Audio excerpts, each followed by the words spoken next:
it is a beautiful evening for the beautiful game. Welcome to Taft Stadium in Oklahoma City on a windy evening for this important USL Championship Western Conference matchup. The hottest team in the league, Phoenix Rising, brings their 6-game win streak against the Greens, who have drawn in their last 4. Neither team has lost a game since May. Hello again, everybody, along with Eric Krakauer. I'm Dave Lamont. The pitch is ready. It's a gorgeous evening, Eric. And talking about an OKC team, while a little bit shorthanded tonight, has shown the ability to score with a very balanced approach.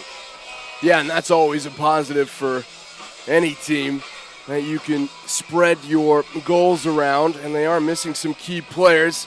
Here, take a look at one of them, scored by Omar Gordon on the half volley. He's really been a difference maker coming in from that right wing position, and then Sean Brown as well. He is absolutely lethal in front of goal, and you can tell that these are two guys who love to combine. And Brown with 8 goals on the year, is one of the leading scorers in the United Soccer League championship level, and they will need him tonight against this Phoenix team that just seems to be doing nothing wrong right now. And that man is a key part of why everything is going right. Adam John with 9 goals this season, a big part of this winning streak, and a record that Phoenix Rising is trying to catch, which is owned by FC Cincinnati. 10 wins in a row. It's been 6 for Phoenix. Yeah, the goals have been creative. They have a plus 23 goal differential, which is absolutely ridiculous. But tonight they run into an OKC team at home. Should be a fascinating matchup. First place versus 7th place. Coming up next, we'll have our 11s and our match. Goals are something we outline for ourselves, and oftentimes they can be pretty lofty. When things begin to line up the way we think they should, we appreciate those who helped us along the way, like the help you get with commercial banking from FFB. Our experts are ready to partner with you to help you manage cash flow, oversee accounts through online banking, and help you secure a business line of credit. Because we know you've got better things to do, like grow your business. FFB. We go where you go.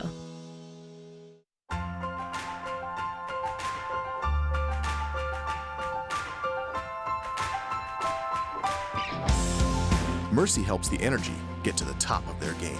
We can help you get to the top of yours.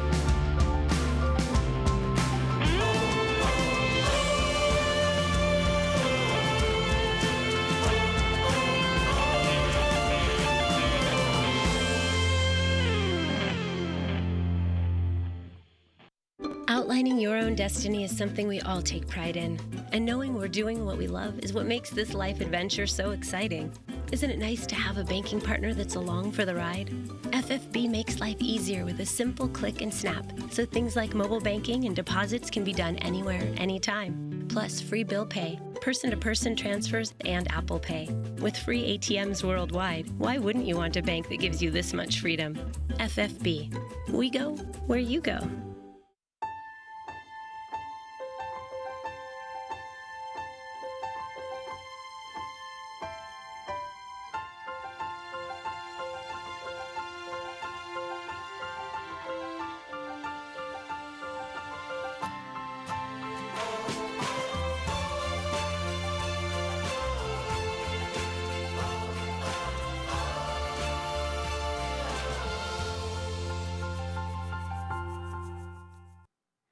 Well, there was talk early in the week that the weather would not hold up, and they are expecting rain in the overnight hours on Sunday morning, but we should be good to go at Taft Stadium on a breezy evening. Let's get to our 11s, and our starting lineups tonight are provided by First Fidelity Bank, proud founding partner of Energy FC. And we'll begin with the Greens and the home side. Only 4 substitutes available tonight for Steve Cook. Yeah, and really I think we're going to see less of a 4-3-3 and more of a 4-2-3-1 with Callum Ross and Rafael Garcia being deeper in the midfield, allowing Bossetti to be the creative influence that we know that he can be. And then up top, it's all about Deshaun Brown scoring the goals, and Omar Gordon with all his tricky play on that right wing. They're the danger men, and if OKC Energy are to do anything today, they're going to have to be in top form.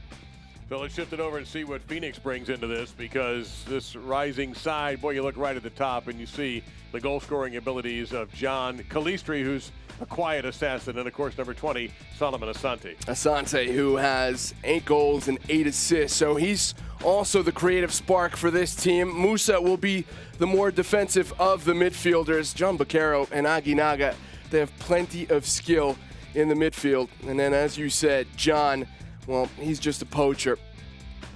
Yeah, he's had a spectacular start. I mean, this whole Phoenix team has just been remarkable. Zach Lubin, 8 clean sheets, second best in USL Championship for Rick Schantz, who has had a charmed life with this side. And we'll see if they can maintain the win streak tonight. And there are the Rising in the red and black kits. Good crowd on hand. There's Cody Lorendi, who leads the USL Championship level in saves. And it's been a weird run for Oklahoma City. We talked to Steve Cook. 4 straight draws, 1 no goals against Los Dos. Last game, they gave up one in the 91st minute. They were just that close to 3 points. 2 of the other draws he was very pleased with because they came from behind. So it's been a little bit of everything. Well, the positive is that they haven't lost in a while, so that's good for confidence, but they need to get 3 points. And for that to happen, they're going to have to be clinical in front of goal. And they're playing against a very good team that we know can take their opportunities, because they are the best scoring team in the USL so far this season. Yeah, clinical, not a problem for Phoenix. Energy FC is proud to welcome Next Era Energy Resources as its newest corporate partner and proud presenting partner in Military Appreciation Night. Next Era Energy Resources is committed to investing in Oklahoma's energy and infrastructure sustainably and responsibly. Next Era Energy is passionate about generating clean, renewable energy while protecting the environment and giving back to the community. Interesting to see also, because you get some wind in this city, and from right to left on your devices, that's where the wind is blowing. See that energy flag there? A couple of those tents are blowing briskly, and Phoenix will have the first 45 plus with that wind at their backs. Well, that would mean that both these teams should look to play the ball on the ground, which is good for all the spectators, especially the neutrals. Worth reminding everybody that Phoenix Rising have not conceded goals in June since the end of June in 2017. So OKC better have their accuracy in the best possible form. Well, also you're talking about a Phoenix team that has not lost since May 4th. OKC's last loss was May 10th, but their last victory was May 25th. So 2 streaks, 6 wins in a row for Phoenix Rising FC. For OKC Energy, 4 consecutive draws. Our referee tonight is Elvis Osmanovic. We will try our best, Eric and I, to keep the Elvis jokes to a minimum. You're assuming I know any. Oh, you could probably come up with a couple on spot. There you see Adam John, 9 goals. Also, by the way, 4 yellow cards this season. So he'll have to play a little bit tenderly. Well, that's indicative of the kind of striker that he is. He's one that is very physical, battles it out with the center backs, and that makes it very hard to defend a big man like that. A 5th yellow card would mean a 1-game suspension for John. And also, Eric, something we need to talk about, especially in the early going. While we will focus on the 22 players we're going to be looking at and any substitutes, there are several prominent players for these two sides who are not here. And in fact, ironically, there are 2 Oklahoma City Energy regulars who are playing right now, but not for Oklahoma City. We'll get to that in just a moment as Omar Gordon goes down the right side and an early launch, and that was a little bit dangerous. Rebound is going to be swept away, and OKC with an early opportunity. We hadn't even reached 30 seconds yet. Yeah, what a beautifully lofted cross that was from the right-hand side. That's what he does. There's nobody there at that back post to pounce on the ball. I mean, there's some people who haven't sat down yet, and they nearly missed a goal. And the referee's waiting to see if that was going to work out for OKC. So Bassetti was pushed in the back, and that foul on Joey Farrell. Yeah, he just crashes into him as Bassetti is trying to win position, control the ball.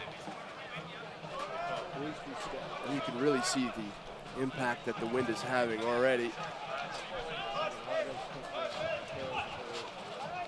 Bassetti looks like they'll take this kick in an early, another potentially dangerous situation here for the Greens.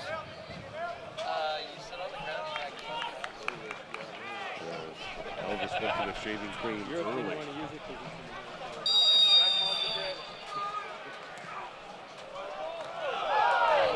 Looks like Lubin got a piece of that. OKC will try to maintain possession. And Kyle Hyland, 100th appearance for the Greens tonight.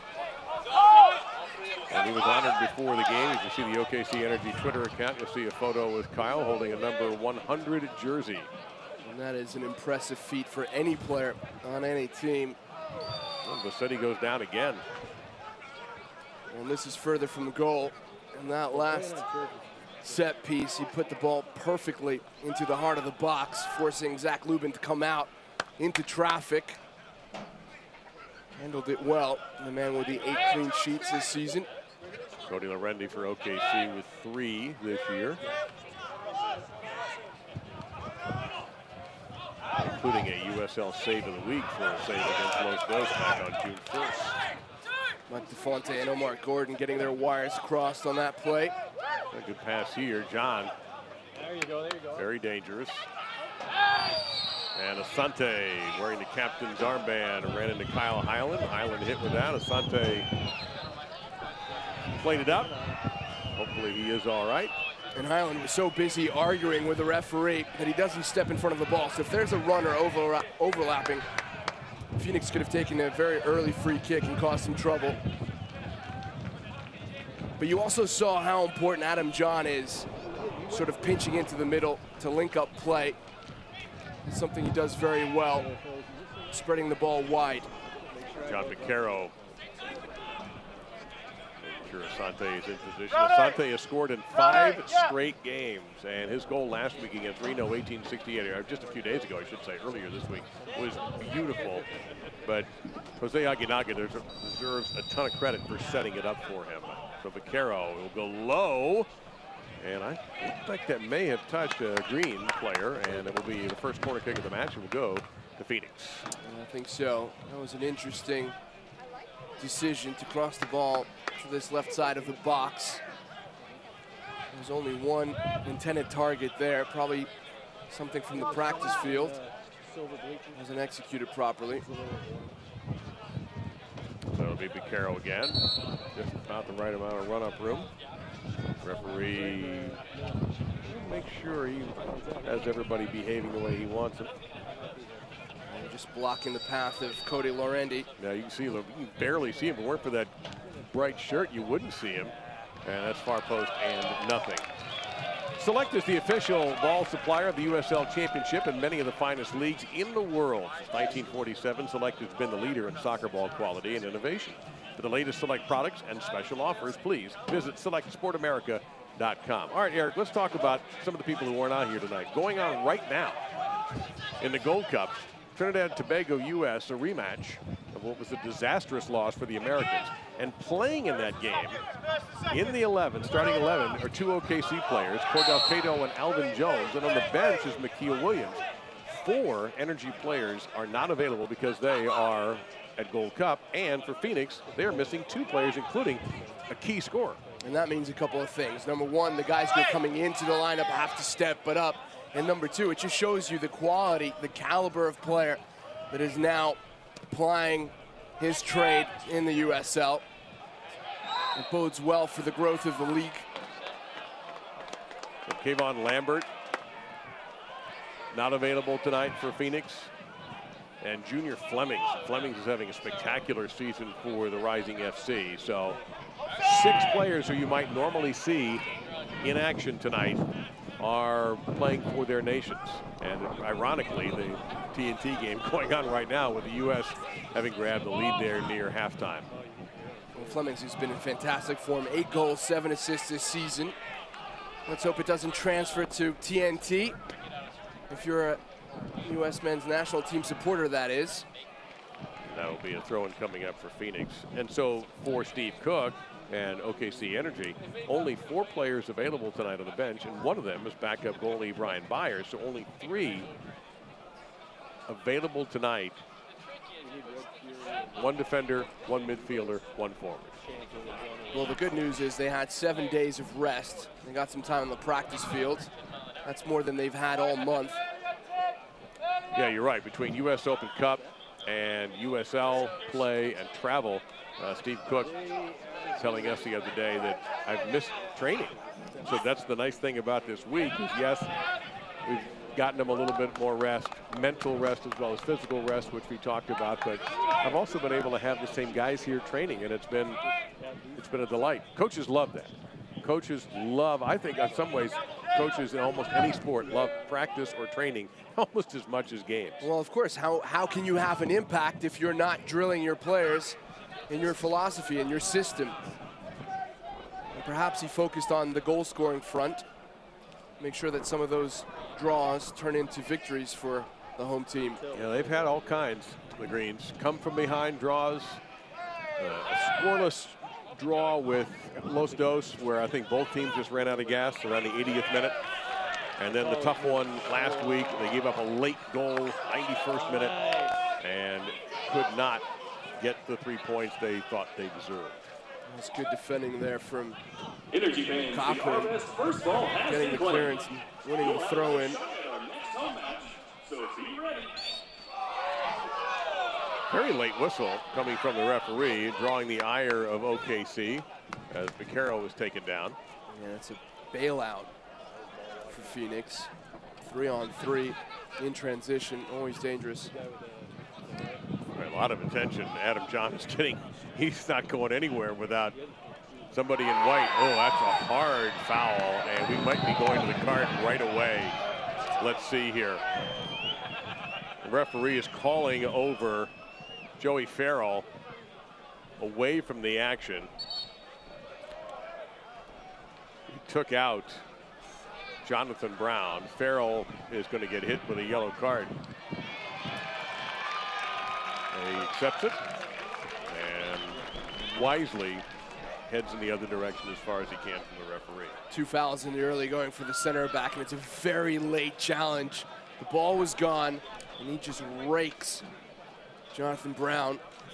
Studs up. Watch as he just swings the foot through and cleats the top of Brown's foot. That was extremely painful. Painful to watch. Brown is still being tended to by the athletic trainer. Energy parents, you can sign your kids up for the all-new Energy FC Kids Club presented by Supermercado Morelos. Visit energyfc.com/kids club to learn more. So first booking of the night goes to Farrell, and not really an argument from him or anybody in red and black on that. It's interesting though, Eric, we've talked, when you look at Phoenix, you look at that goal differential and you focus primarily on the offensive end because it's more fun. But defensively, you've got a goaltender with 8 clean sheets, and obviously, in addition to playing keep away, they shut you down when you get close. Well, all you have to do is focus on the last 6 wins, where they've scored 23 goals, only conceded 3 of them, 4 clean sheets. So it's a balanced team. And whatever's being done on the practice field is really translating onto the pitch during the games. Switch here, and there you see the wind kind of messing a little bit with the communication for Phoenix. And the Rising will retreat and be careful here. That was a bit of a lazy pass, and the Energy now behind Deshaun Brown with an opportunity. Brown will fire, and Lubin saw it all the way and was able to get the hands on it and drive it out of the box. Well, a real opportunity to take advantage of a mistake, but Brown shooting straight at Lubin. Should have picked his spot. And here's a run now for Joey Calistri, the former St. Louis FC star. He'll go far post. Look out there! Off the side! That actually hit a post off the chest of Ibiaga, and Cody Lorendi couldn't be happier to cradle that one. Well, Ibiaga had a lot of time to think about that one and decided to chest the ball to his goalkeeper. Good work from Calistri to get that cross off as he's running. And all of a sudden, this game opens up. Phoenix with a counterattack just that quickly after the shot on goal by Brown as the push in the back by DeFont. And the referee wants that back here. Take one more look at what was nearly a nightmare. Well, it's a really good cross. Nobody believing that Kalisher is going to get there, and then Ibeagha, very fortunate. I don't know if the wind had anything to do with that. Looked like a routine play that almost went nightmarishly wrong. And we are talking about the wind, and we will from time to time, 20 miles an hour.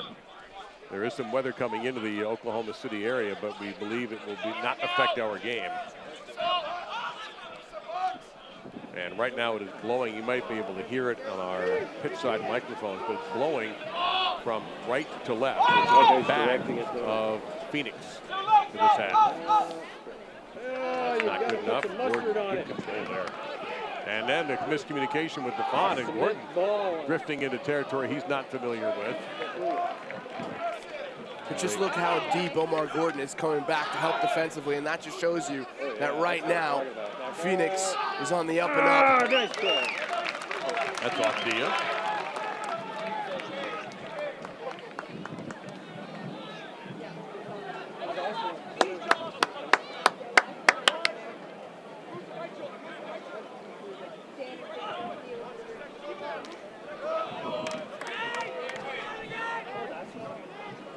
Phoenix gets a break there. They will get possession back. Comfortable otherwise. We talked about the wind, but the temperatures are fine. Not going to be crazy hot. It's going to be comfortable with the second half, particularly.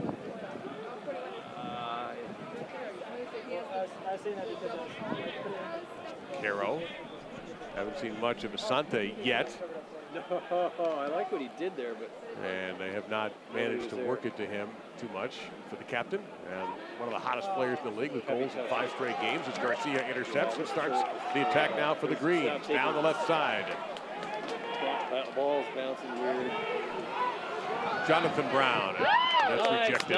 Nice. Cross effort did not work. Well, he just ran down a blind alley. There were 2 defenders there. You saw Omar Gordon just shuttling down the right-hand side to get to that back post for the cross that never came.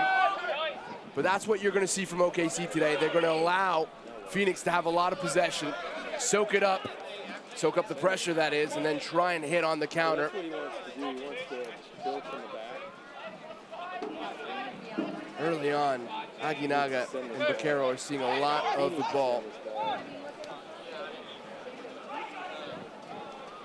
Aguinaga right there, number 19. Vaquero, number 10.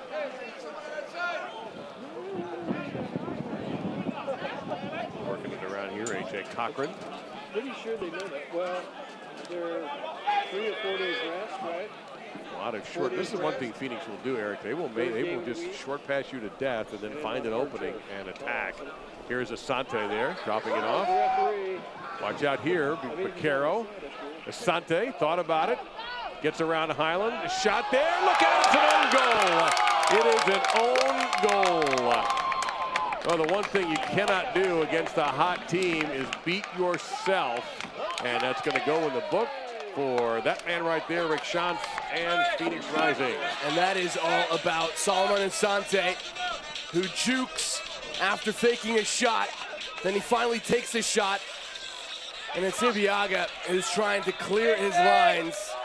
He got away with the one earlier on, but this time he betrays his goalkeeper, Cody Lorendi. Good attack from the away team. And Phoenix really has not had a ton of opportunities in the first 15 minutes. If we take a look at what went wrong here. Just take a look at Asante. He pinches into the middle, fakes the shot, gets past Highland, and he rips one, and it's Ibeagha who sticks out his foot. You know what I'm thinking? He sees John, perhaps out of the corner of his eye, streaking to the goal, and that might have been Asante's intention all along.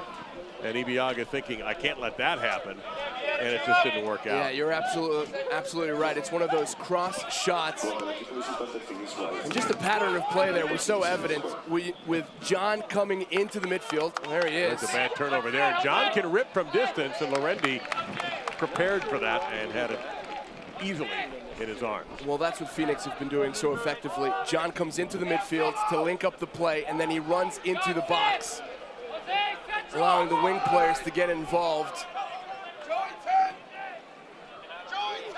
And Brown, long ball trying to get it to Gordon, and that's not a very good clear at all. And Deshaun Brown almost had another opportunity. Now Jonathan Brown will start to chase here for the Greens. And that was a great idea with Bassetti trying to release Omar Gordon on the right-hand side with a daisy cutter of a pass. Signs of life in this game so far. Well, I'd be curious to see how OKC recovers. After playing pretty even for 14.5 minutes, they surrender an own goal and almost had an opportunity on the Phoenix net, but still, that is a real punch below the belt. Well, one thing they're going to have to do in order to stop Phoenix is they're going to have to follow Adam John into the midfield, make sure he's not able to stitch those passes. Took the energy out of the crowd. But of course, the danger with that is that you pull a center back out of position, and that allows runners to get beyond John. Yeah, also on that own goal, Calistri was crashing to the net too, and more pressure coming here. There's a cross, Asante! Oh my! Asante! Back of the net, and it's 2-0 Phoenix, and there you see that explosive rising offense and an absolutely gorgeous pass that set it up. Well, there's a reason this team is a top scoring team in the league. Beautiful play down the middle and then to the left-hand side to release Amadou Dia, whose square ball is perfect for Asante. So Dia will get an assist on that, his first of the year. Solomon Asante's 9th goal of the year. He has now scored in 6 consecutive games. Beautiful, sharp, one-touch passing. Creative. And I think OKC are a little bit shell-shocked here. So where do they turn to? They are missing some offense tonight, but they still have Omar Gordon and Deshaun Brown, who are more than capable of bringing this green side back in. But Phoenix, they're so good as front runners, as they have been during a 6-game win streak. And now OKC, a 5th straight draw would be wonderful for them now. Down 2-0 in the early going. Worth noting that Phoenix Rising have the win on their side, using it to their advantage. But look how quickly they're zipping that ball about, opening up spaces. It goes back to Asante.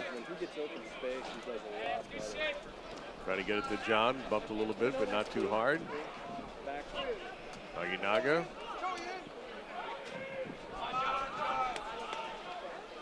Yusuf 41 has had some touches as well.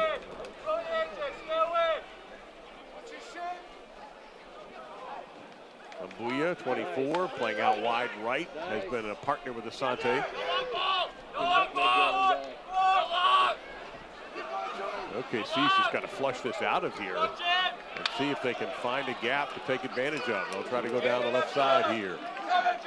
Jonathan Brown. Callum Ross. Ross will switch to that side where DeFont is. You got to think 91 Gordon there is somebody you've got to look at if you're OKC.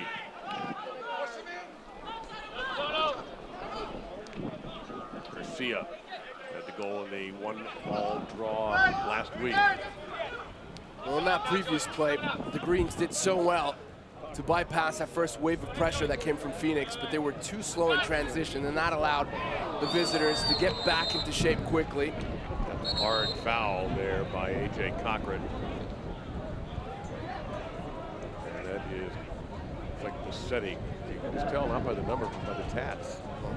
He's been in the battle so far, getting hit from behind, seeing a lot of the green. And no card for Cochran, just a quick word on his behavior. That's good refereeing. No rash decisions after that first yellow for Joey Farrell, which was well warranted.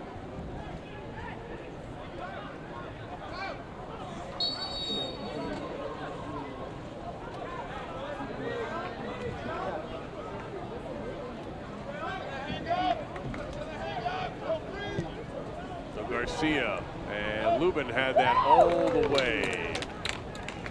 Fans, you can follow these teams and the rest of the USL Championship all season long on ESPN Plus, along with the USL, MLS, UFC, and a lot more. Join the over 2 million sports fans who have already discovered ESPN Plus.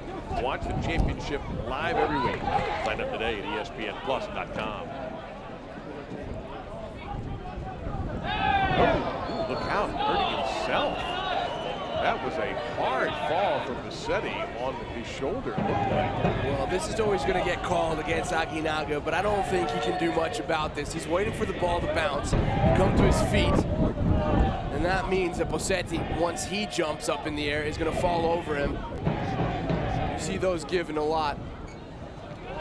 Smartly, OKC decides to play this ball on the ground, well, until this pass, that is. Pass from Font has no room, though, but however, he has earned a throw in. Well, the wind is going to slow down those long passes, so insisting on them I don't think is the best method.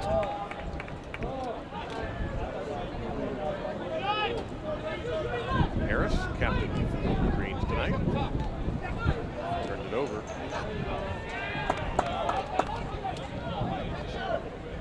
Well done by Kalister to keep that in play and allow Phoenix now to penetrate the OKC half of the field again. Via, this is Aguinaga, creative player. Asante, who has scored yet again. You see how Asante likes coming into the middle, and that allows Doumbia to get beyond him on the right-hand side. Turned over. Yep, Gordon here. Lost control of it, but he's got a break. Garcia came by to help out. Gordon now working against Dia, who has an assist tonight. Gordon will cross. Lubin punching away. Had good vision on that. Well, that's a really good cross, but the better option was Mike DeFonte, who'd attacked the half space, and they had nobody on him. He would have been through on goal. You have to think that the wind had something to do with Lubin not being able to come out for that ball comfortably. Looks like anything going that direction is just hanging up. Take a look at it again. It's a good cross. He comes out into traffic. He handles it well. But again, Mike DeFonte was wide open right next to Gordon. And Deshaun Brown looked like the intended recipient of the cross. You can see his gesture of frustration as Lubin punched that away. Well, that's the combo, isn't it? Gordon on the right-hand side looking for Brown in the box. Those might be the two guys to get OKC back into this game. Chip forward here, not sure, maybe a little communication breakdown. Lorendi quick off the line.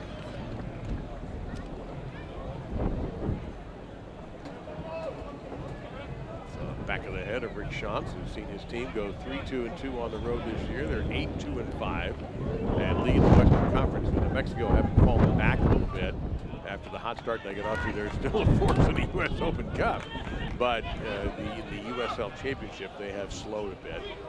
And it's such a balancing act, Eric, between the Cup and league play. You obviously want to do well in both. The U.S. Open Cup is a great advertisement for your program and for your league. At the same time, you got to do well in the league. Yeah, it's also a difference in mentality, how you approach those knockout games, especially when you're playing against teams that are playing at a tier above you. Always an extra motivating factor. Garcia with some space here. Does he go ahead and rip from distance? He's got room. He will fire. Was deflected. Brown close inside. He got very close to Zach Lubin territory, and it didn't work out for OKC. That was very dangerous, but ultimately nothing. And how about that for a timely tackle from Cochran, who just stepped in front of Brown. Manages to get the ball away from the forward. You'd think that he had an open shot after a fortuitous bounce. John Asante, picked cleanly that time by Kyle Highland.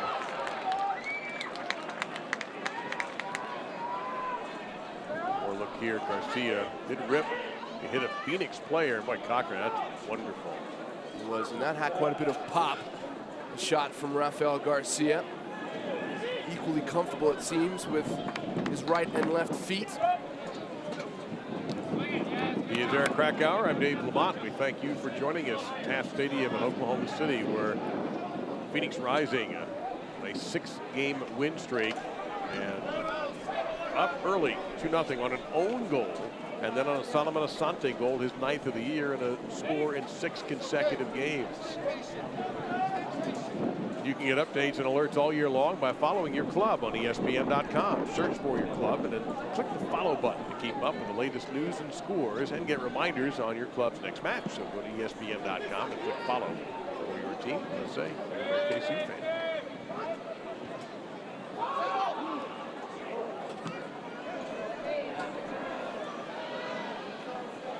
Good idea from Garcia there, trying to release Deshaun Brown, overhitting it because he was trying to beat the wind.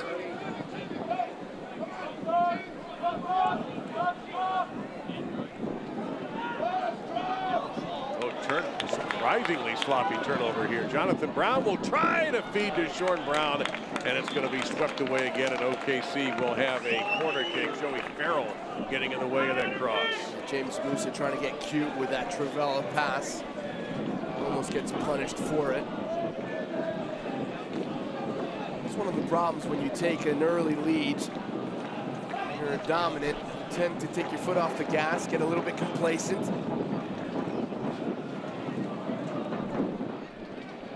City. A little bit low, dangerous Brown! Oh, he thinks it was deflected by Phoenix player. It looks like he gets the call. Yes. No, we may have a hand. We have a handball. Yeah, here? we do. We do. That's what Deshaun Brown was asking for, and it looks like the referee going to the pocket. He's going to pull out a yellow card first. Now, let's see if we have. Well, that's Joey Farrell, so that's and a he's second out. yellow. That's right. Joey Farrell is out of the match. And I think this may be a little bit harsh. It is a handball. It looked like it. Here's the shot. Yeah, that's a very harsh second yellow because there's nothing he can do about taking his arm out of the way. He's not intentionally trying to block the ball. It's just a movement of his body. It is a penalty because he obstructs the shot, but that second yellow is very, very harsh from Mr. Elvis Osmanovic. So Phoenix had everything going their way, and now they're going to be down a man in the 29th minute and beyond. 2 yellow cards. The first one was unquestionably a yellow. That one, that's going to bother Joey Farrell tonight, win or lose. Well, this has been one of the big topics for discussion in leagues with VAR. What is a handball? What isn't? With the new rule, which basically takes away intent and has more to do with where your arm is in relation to your body. So it's a clear penalty for me. Absolutely not a second yellow. Hard done, Joey Farrell. So Garcia is lined up to try to cut the Phoenix lead in half.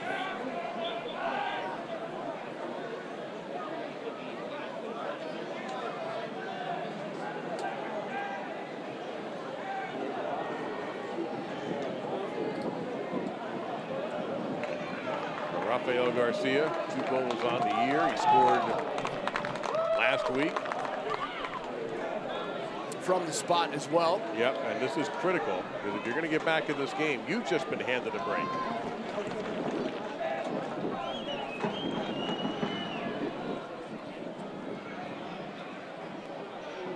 little bit of distraction from Lubin. Tries to make himself look as big as possible. I see a lot of big guy.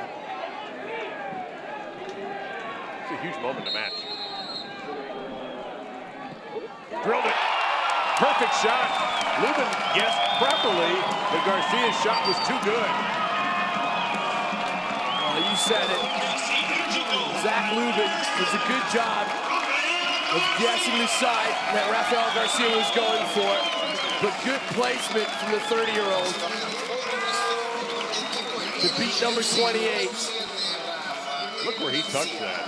Man, that's gorgeous. Lubin was all over it and still couldn't beat that shot by Garcia. So it's now 2-1. Garcia's second PK in 2 weeks or in actually a 7-day span, and his 3rd goal on the season. And now with the man down, you'd expect that OKC is going to push Rafael Garcia a little bit further forward, just leaving Callum Ross behind him to protect that back line. As for Phoenix, we'll have to see what kind of adjustments are made by Rick Chance. And you saw Steve Cook there, manager for the Greens, a little more pep in his step after seeing his side have the Phoenix lead. And that's one thing you don't want to do, is just shove a guy down right after you have scored a goal. A foul on Highland, pretty easy call for the referee to make. Well, that's a tough handball. And of course, you know, Osmanovic, the referee's got to make it a snap judgment. I think the handball was right, but I'm with you. That yellow, I think, will be discussed in the league offices as to whether that was fair or a little bit too heavy. It was overzealous from Osmanovic. It was called a good game, or was calling a good game until that decision. Now that winning streak is threatened. Well, it's hard to say where this match is going to go. You felt like whoever got the next goal was either going to end the match basically at 3-0, or perhaps if the Energy could get in here and have the lead, we would have a completely different looking and feeling game, and that appears to be where we are headed now, particularly with Phoenix down to 10. The ejection of Joey Farrell for 2 yellow cards. Well, they're not sitting deep. They're still in the middle block, which is interesting.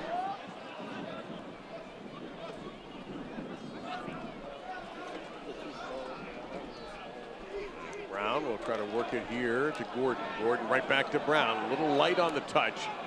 That ball is available and coming through Aguinaga. That's a big grab. Looking for Highland and Asante Samuel both pointing, trying to win the favor of the referee assistant. And almost a turnover there by Highland on the throw-in, but Garcia was able to run it down. Vaquero and Aguinaga will be alone in the midfield now for Phoenix, with Musa dropping in to the back line. Aguinaga there. And that crossed over. That was just a little mental mistake by Calistri. He just sort of lost his place on the pitch and accepted that pass out of bounds. Ball down here for Omar Gordon. Out comes Lubin. He'll get there first and get rid of it. Well, that is excellent stuff, not only from Bossetti to release Gordon on the right-hand side, but Zach Lubin to come out from his line quickly to deny Gordon the play. He read that fast, and he had to. Because his other option was let Gordon come marching into his goal unmarked. And that's a lousy option.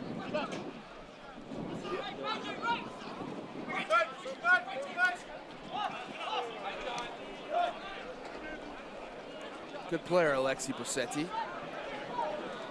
Good skill.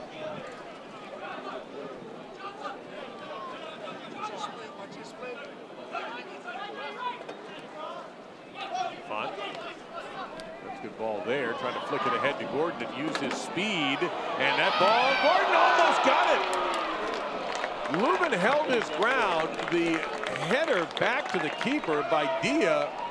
And just, that shows you how fast Gordon is. Dia tried to get there first, and really Gordon almost stole that. Yeah, but it's a risky decision to begin with. You're under pressure. You're trying to head it back to your goalkeeper, but you should really be knocking that out for a corner, especially when you know how fast Omar Gordon is. If they didn't know, and I think they did know, they got a really good example in their faces right there. Asante.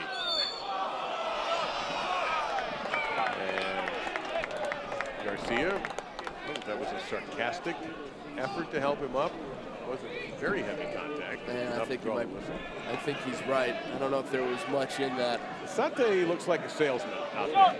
Well, that's part of the game. It's the one part of the game I have to admit I wish it wasn't there, although I understand it. So this is going to set Phoenix up in position here. And with the wind in their favor, you'd think that Asante would go for a goal, although John Vaquero might want a piece of it as well. Big shots, as he told his players to do here on this set piece. You just go ahead and have a rip at it. Well, the other thing you can do here, look at the high line from OKC. Maybe try and lob the ball over, a little bit of a rainbow pass. Well, let's see who takes it first. Vaquero or Asante? It's Asante. He'll go into the wall. And we will get a corner kick out of this for Phoenix Rising FC. Not much of a run up, not much of back lift. Still got some power into that shot.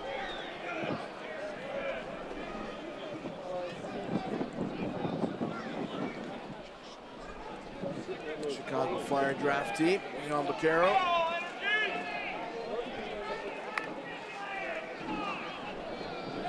Outswinger here. Headed! Oh! An explosive header. And I think that went just over the net, and Lorendi did not get a hand on it. well, I thought he did, and had he done so, it would have been a beautiful save. Hit the crossbar. It's John who puts his meaty forehead on that one. Snaps his neck. That was a bullet. Yeah, that may have dented the crossbar there. And Lorendi did not get a hand on it. And he'll blast it. That's a pretty good goal kick. See the win now finally. That's a 2-club win here. And we do have an energy player shaken up. That is Gordon grabbing the back of his head. There was no foul call.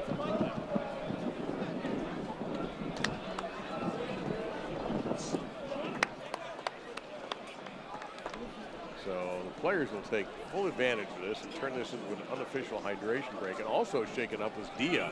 It was his collision with Omar Gordon that shook up Gordon. So we'll take another look at what happened to these two players. They're both looking at the ball. Oh, and Dia on his way down. And Dia got hit too. Yep. Yeah. Those are painful.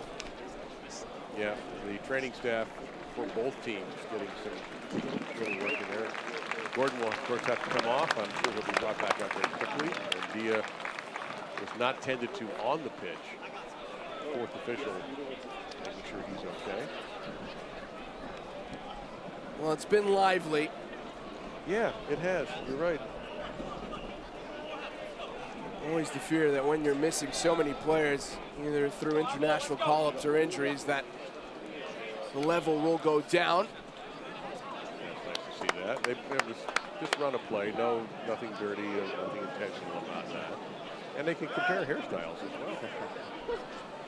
And just to point out what Eric was mentioning about call-ups, 6 players, 4 for OKC and 2 for Phoenix Rising FC, called up for national play, and 2 OKC players, Cordell Cato and Alvin Jones, playing tonight in the TNT match against the United States in the Gold Cup.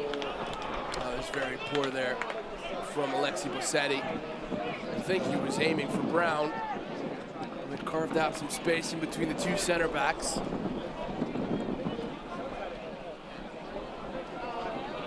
Hard to point a finger at Bossetti, though. He's done well so far in this game. And he's had just a little bit of space. I didn't know they had vineyards in Arizona. Happy header there, Cochran. And that will be in favor of Phoenix Rising FC in the 40th minute. Coming up at the half, we'll take a look ahead at the schedules for both these sides. And we'll take you around the USL, which is having a spectacular season this year. And Phoenix Rising FC is a big part of that. You can also tune into ESPN News on June 26th for Wednesday Night Soccer, the newest rivalry in USL, the Battle of the Lone Star State. And Copa Tejas continues as El Paso Locomotive takes on San Antonio FC in the Alamo City. All the action June 26th on ESPN News. Locomotive having a good year. San Antonio down just a little bit. Gordon fell. 2 players fell there. We play on. I think it was 2 behind the play.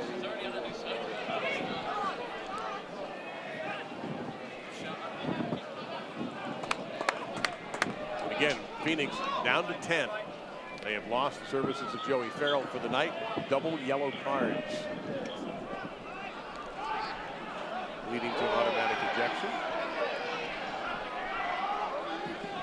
One a clear violent foul, the other a handball in the box call that led to the goal for Rafael Garcia and the Greens.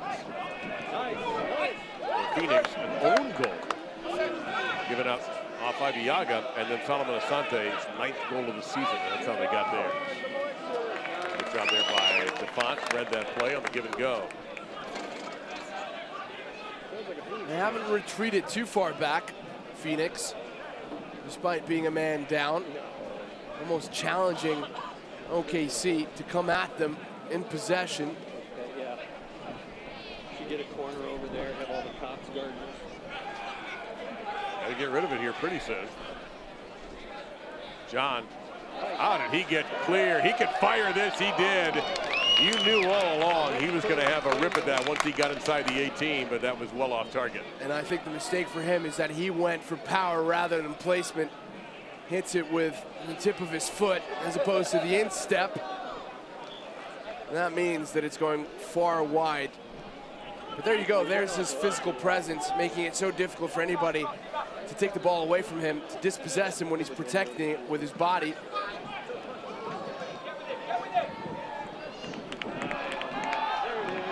Out of the Brown, he's got Gordon to the right. He's got Brown to the top. It's Brown on side is the issue. Flag didn't come up, and that's going to be a throw-in coming up here for OKC. He was hoping that Doumbia wasn't paying attention to Gordon, but of course he was, because that's the one player you have to pay attention to. And I'm not sure that Omar Gordon, sorry, he was looking for Brown. Yeah. And I'm not sure that Omar Gordon on the right-hand side was too happy about that decision. Kyle Highland. They're going to try a long throw. There's been countless throw-ins for the Energy. It's 100th match for the Greens tonight. That one just missed as he tried to get it to Harris. And let's see who pops in here. Lorendi will have to do this. Good news for Cody is that wind will be at his back when these teams come back from the locker rooms when halftime is over.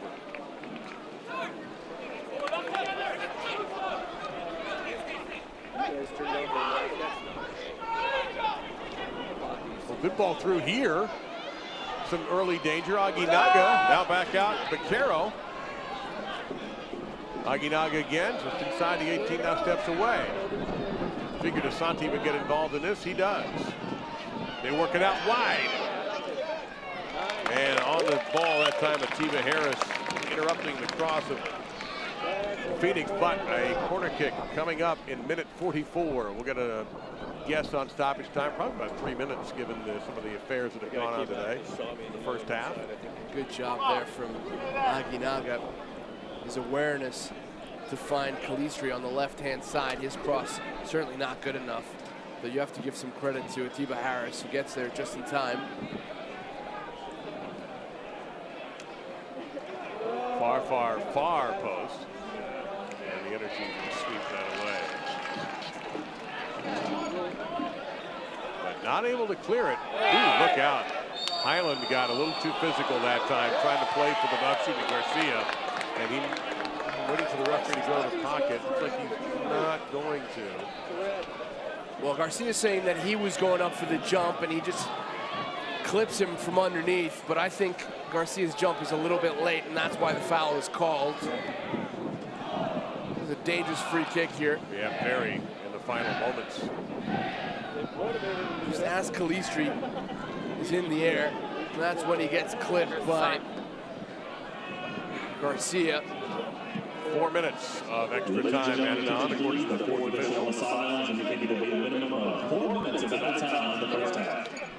And we're already kind of adding on to that as we wait for Vaquero. Now, this is a much more dangerous situation, Eric, than the last free kick where Asante was about 30 yards plus away.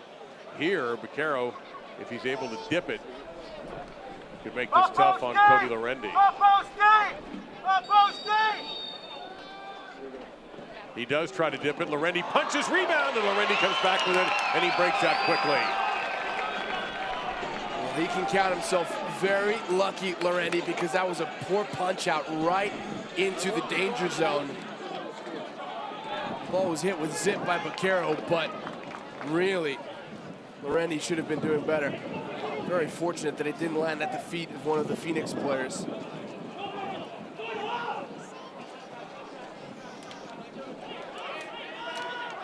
Sloppy pass there, and Garcia will have it taken away from him. Like he had something going here. Now Phoenix may with Asante. He'll just go and take a rip at it, and it's wild. Well, it's an ambitious attempt, but it was a good idea. He saw Lorendi off his line. Fans, the USL unveil its elite youth platform, USL Academy. This allows clubs at all levels across the USL to develop its local youth and compete at the highest level across the country, including the USL Academy Cup. For more information, visit uslsoccer.com/academy.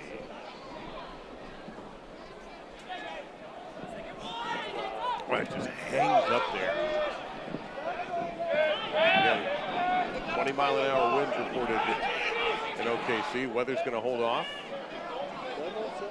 Some talk early in the week of it being one of those off and on kind of rain days, maybe even some heavy thunderstorms during the match. Highland launching into a crowd for Brown. Brown couldn't find it. And a handball being called by the referee. He disagrees. It was an ear ball. Pretty sure the referee pointed to the elbow, meaning a handball. Unless he thought there was an elbow on the jump. I think that's the way I interpreted it. Come on, the wind's with you. Take a shot at it. There's our referee who's had a busy first half.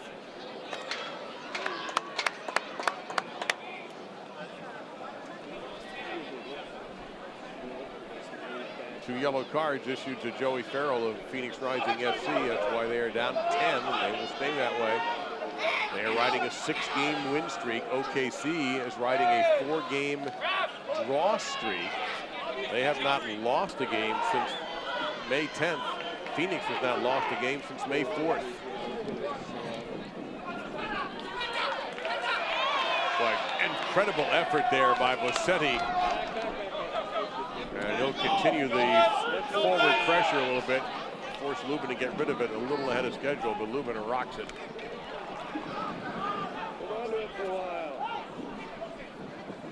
And more pressure. Aguinaga seems to be everywhere. He's had a very good game. He and Vaquero have been standouts in the midfield.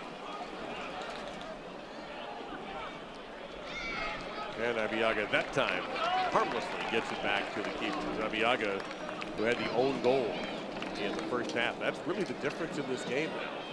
The own goal by Abiaga around the 15th minute. Asante had a gorgeous goal off the pass of Dia. The goal number 2 for Phoenix. Garcia connecting on the penalty kick following the ejection of Farrell for a handball in the box, which was his second yellow card. And that was a pretty strict 4 minutes of stoppage time from our referee. So a lot of intrigue. Very exciting first half. Legitimate end-to-end action. Phoenix Rising down a man, but they maintain the advantage. They are halfway to a 7th consecutive victory, and the Energy is going to have to work very hard just to get that 5th straight draw, or will they finally get the 3 points that they think they've deserved the last month or so? We will return with our halftime festivities. You take a look at the own goal here that put Phoenix in front early in the match. Then Asante, watch this bomb. Unbelievable accuracy from close in from Asante. We'll be right back.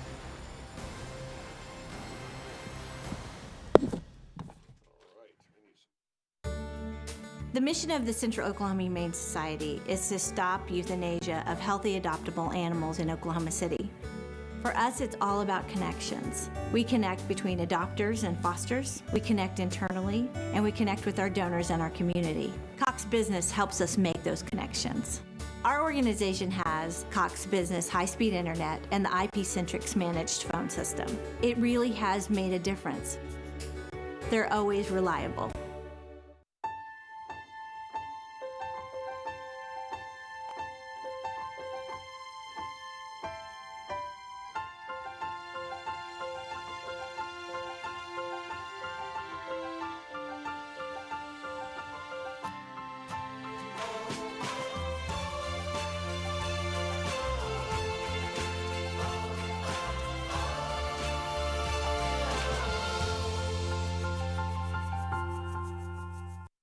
Goals are something we outline for ourselves, and oftentimes they can be pretty lofty. When things begin to line up the way we think they should, we appreciate those who helped us along the way, like the help you get with commercial banking from FFB. Our experts are ready to partner with you to help you manage cash flow, oversee accounts through online banking, and help you secure a business line of credit. Because we know you've got better things to do, like grow your business. FFB. We go where you go.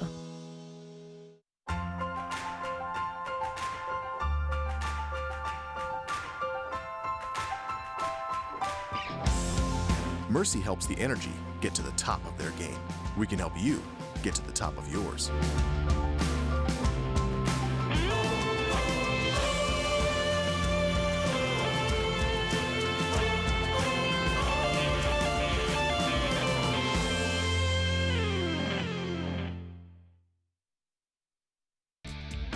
So halftime in this Western Conference matchup. Let's look ahead a little bit at these two teams and their schedule the next 5 games. First off, for the Greens, OKC will be going on the road, that very unpredictable Las Vegas 11. You just never know what you're going to get from them. El Paso, second place team in the Western Conference, comes to Taft. Then a little bit of a break before Reno 1868 arrives on the road at Colorado Springs. They're a little bit down this year, and the Tacoma Defiance will round out the next 5 for OKC Energy FC. Looking at the Phoenix Rising, riding this incredible win streak. This is a good match with P2. They're in 5th place right now. That's coming up on the 29th. Then they go to RGV after a week off. Austin Bold. All of these teams, Tulsa, Los Dos there at the bottom, all of them undoubtedly loading up to take their best shot at the hottest team in USL Championship. We are at the half. We'll take you through the standings and news and notes around the USL and some scores as well when we return. Army will try again, and another. Crossing in, it's a goal! Army will try for goal again and find the back of the net. The cross keeps the winner! Another brace! Gallegos cuts it back! Gallegos! How about that finish?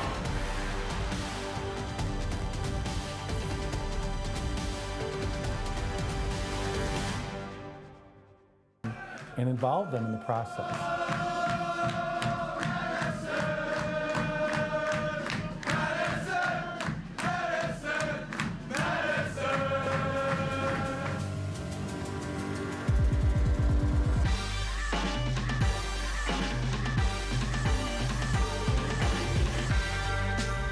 What does it mean to go full Mingo? Going full Mingo means... What does it mean to go full Mingo? You know what's funny is I actually hated that when I first heard it.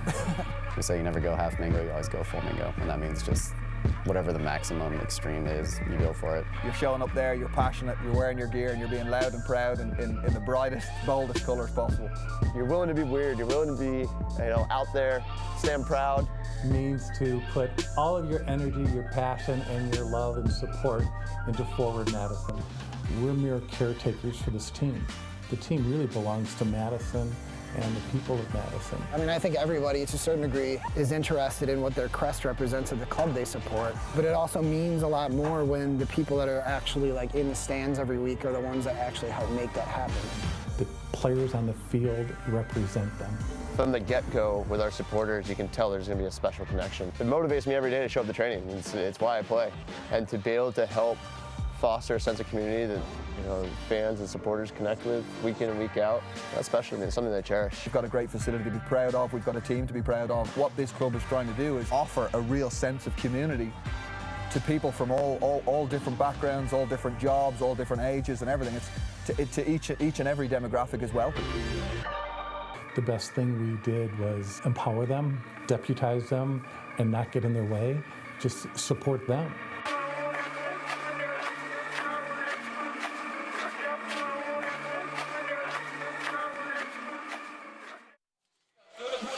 And it is military night at Taft Stadium. Energy trailing in this one 2-1 to Phoenix Rising FC. OKC getting their goal on a penalty kick from Rafael Garcia. And the Energy enjoying the man advantage for the remainder of the match following the ejection of Joey Farrell. We take a look around news and notes, Eric. And both St. Louis FC, who almost didn't beat an amateur team early in this U.S. Open Cup and hung on to win in PKs against Des Moines, and New Mexico United doing very well in Lamar Hunt U.S. Open Cup.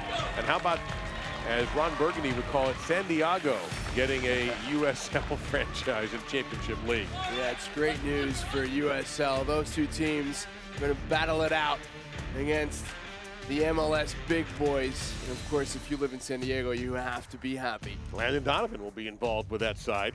And Wednesday Night Soccer, we touched on earlier. It'll be ESPN News 8:30 Eastern, 7:30 Central, June 26th. A good match there. We take a look at the standings. Phoenix, of course, has rocketed to the top with that ridiculous goal differential, which is now even better than it was when the match started. But we haven't talked at all about some of these other sides, and El Paso certainly making noise very quickly.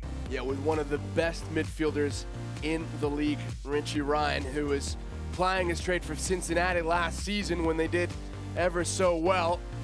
So they might have a say in who finishes top of the West. And the top 10, of course, and what we do is like 7 through 10, they play each other in single elimination, and then we have a top 8. So it's a really cool idea in the West. So scores, and we go first off to 68th minute now coming up. Orange County and Portland looking for the back of the net. Same thing for Monarchs and Switchbacks, and for that matter, just about everybody.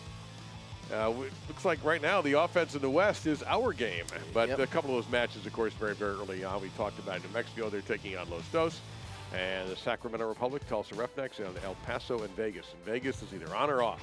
Well, we got the best game of the night in the second half. Promises to be a very good one. Beautiful look at the skyline part of it anyway, of Oklahoma City.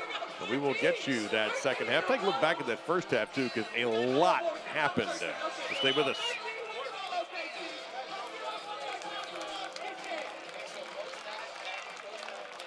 Outlining your own destiny is something we all take pride in. And knowing we're doing what we love is what makes this life adventure so exciting. Isn't it nice to have a banking partner that's along for the ride? FFB makes life easier with a simple click and snap, so things like mobile banking and deposits can be done anywhere, anytime. Plus free bill pay, person-to-person transfers, and Apple Pay. With free ATMs worldwide, why wouldn't you want a bank that gives you this much freedom? FFB. We go where you go.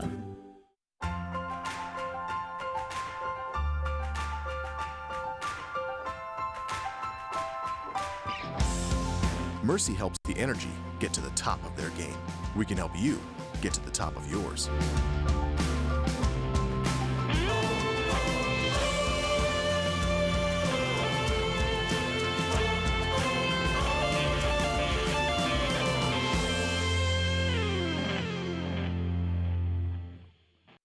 Success is achieved through hard work, and many business owners work tirelessly for years to realize the dream of franchising their business. FFB partners with companies of all sizes every day and offers an extensive variety of treasury services. FFB will outline a plan just for you, help you streamline cash flow, and monitor your business transactions. Because we know you've got better things to do, like grow your business. FFB. We go where you go.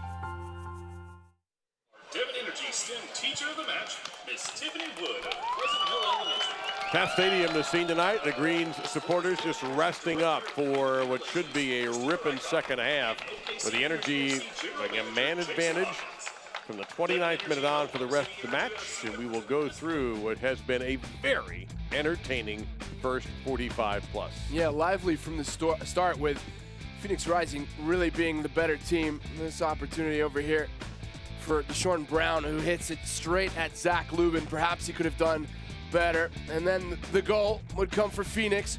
Great work from Asante on the right-hand side. I'm not sure if he's trying to shoot or cross, but it doesn't matter because Ibeagha ends up putting the ball in the back of his own net, trying to keep it from reaching Adam John. Yeah, I'm positive that's what he had to be thinking, because John's a big body, flashing in the peripheral vision of Ibeagha, and it ends up being past Cody Lorendi. So that's one. The second goal is much more representative of what we have seen Phoenix do during this win streak. Oh, it's really good play through the midfield, switching the point of attack, releasing on the left-hand side, the left back Dia, who squares it perfectly for Asante, who does ever so well to put a lot of power behind the shot without skying it into the stands. Absolutely no chance for Cody Lorendi. There would be other opportunities for OKC as they try to get their legs back. That cross for Brown off of Gordon's foot was interrupted. And then this was a close chance here for Brown, but a great tackle by Cochran and swept away by Dia. And that was sort of the frustrating part of it for OKC until they got the break on the handball inside the box called against Joey Farrell, and that led to the penalty kick for Rafael Garcia.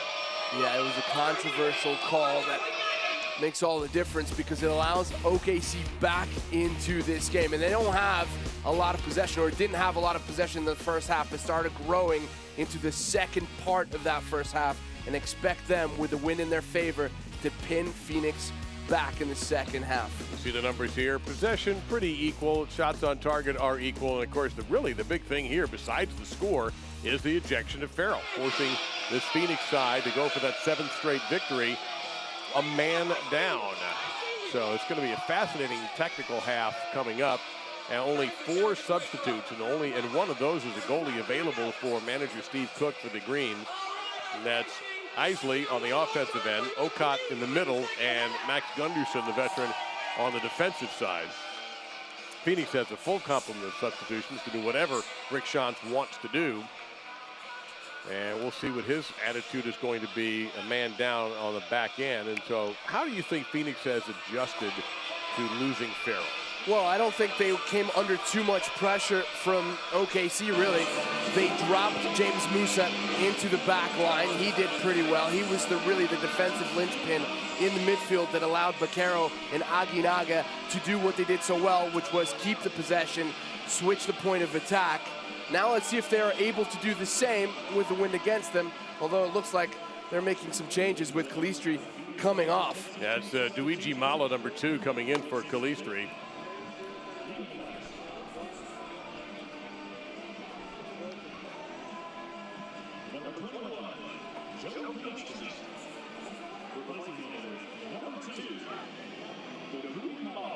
That's another center back. So that might send Musa back into the midfield, and then it will just be Adam John and Solomon Asante up top. Yeah, Mahler, 6-foot defender from the Ivory Coast, 25 years old. Has started 6 games for Phoenix, so number 2 in the red kit. No substitutions announced for OKC. And we'll see what the approach is for both sides. And we're off. Now, again, the win, if you're just sitting down to catch the second half, the win has been a factor tonight. It is now favoring Oklahoma City. They have it at their backs, and it's been as high as in the 20s. And early on, and some open space here for Bossetti. And that will be a good opportunity. And right away, we haven't played a minute yet. We have a corner kick coming up here for Bossetti and OKC Energy. And I think this is going to be the story of the second half. I'm sure that the conversation with Steve Cook at halftime was, you have got to attack and put Phoenix on their heels.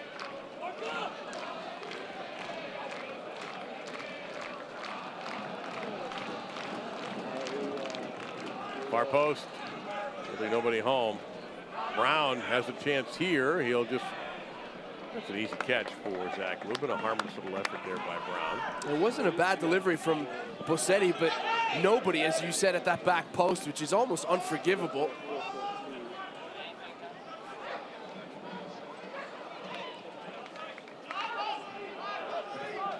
That'll be a throw-in coming up here. Energy FC is proud to welcome Next Era Energy Resources as its newest corporate partner and proud presenting partner of Military Appreciation Night tonight. Next Era Energy Resources is committed to investing in Oklahoma's energy and infrastructure sustainably and responsibly. Next Era Energy is passionate about generating clean, renewable energy while protecting the environment and giving back to the community. And Garcia is kicking at Asante coming up. And I can't repeat what Garcia just said to Asante. And Asante and Garcia jaw-jacking at each other. They need to be separated. And now all of a sudden that brings in another Phoenix player. Watch Garcia after the play here. Right there. Now that wasn't a hard kick, as it turns out. Not even really a kick, more like a little push. No, but I'll tell you what, there's no reason for Rafael Garcia to act that way. Asante didn't do much wrong. So the captain for Phoenix has every right to be upset at the fact that Garcia tried to have some battling words with him. Well, Garcia, I believe, has been hit with a yellow card, and I do not blame the referee at all for that. Not a bit. He may have given Asante a yellow card as well. That's right. And we'll get that confirmed. And that would be very frustrating for the Ghanaian because he didn't do anything wrong. Yeah, Asante now and he has earned the right to be the consigliere here as the captain.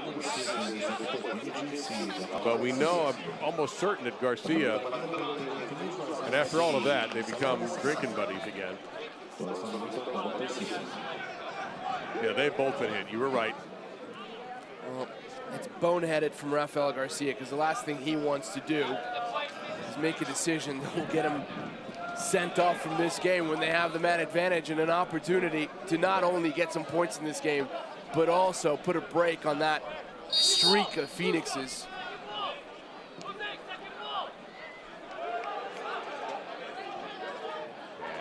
Phoenix will let that go all the way for a goal kick. First time now that Zach Lubin's going to have to.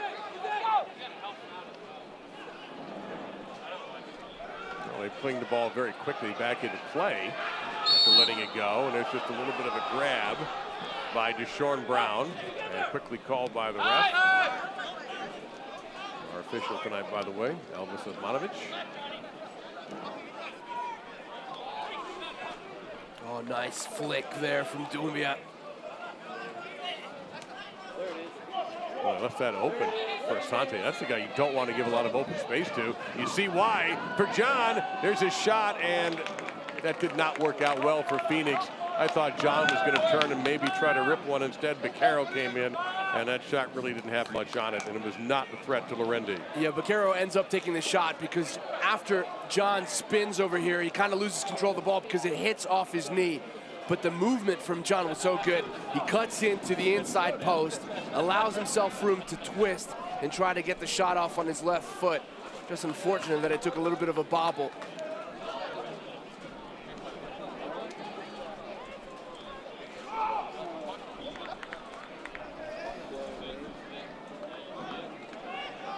Ball here to Vassetti. Vassetti to Omar Gordon. Gordon has his effort blocked, but it's going to take an OKC bounce, and actually that's going to end up working out pretty well for OKC. They're going to get a corner out of this. And there you go. That's that 12th man, the wind, in favor now of OKC. So the last time Vassetti launched from here, he went far post and really didn't find anybody.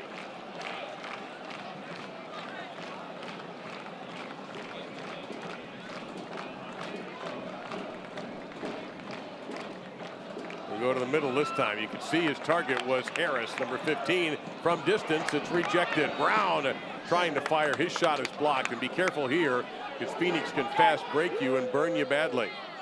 Callum Ross with a smart play to get it way up into that breeze.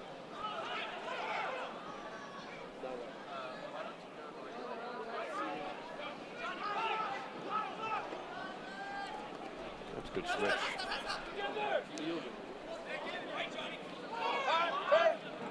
Asante looking for the big guy, John, and it'll be clipped on the head by Harris to Cody Lorendi.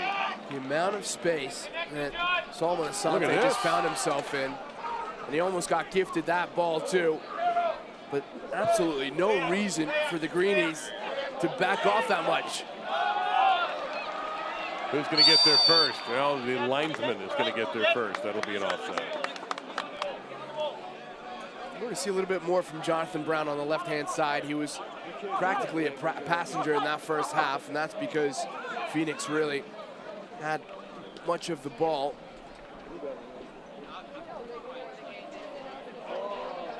Good challenge there. Yep. From Harris. Garcia looks at Gordon. And Gordon didn't like the look, so OKC will reboot. OKC's had an interesting month. They haven't lost. They haven't won. 4 straight draws. Island, that was a good pass, and they flagged up another offsides against OKC. Well, I was going to say they did lose in the U.S. Open Cup to FC Dallas. Played that game at Southern Methodist University. Drilled 4-0, completely outclassed, but a good lesson when you play against a team of a higher caliber.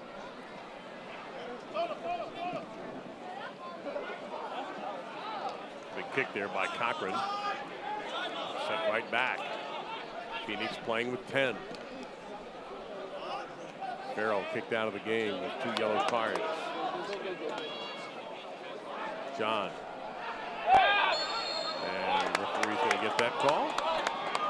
John, if he might have gotten a boot. Well, it's a silly foul because he's got his back to goal. The fact that he's even allowed to receive this ball is worrying if you're OKC, because a man down, Phoenix is still able to quite comfortably possess the ball and break into some attacks by stitching some passes together. And now Vaquero gets his second chance from really good distance on this dead ball. Asante was lobbying for a yellow card. He didn't get it. But he is going to get shaving cream on this foul. Pretty obvious call there against Harris, the captain for the Greens. Adam John has been a key player, linking up play all game long.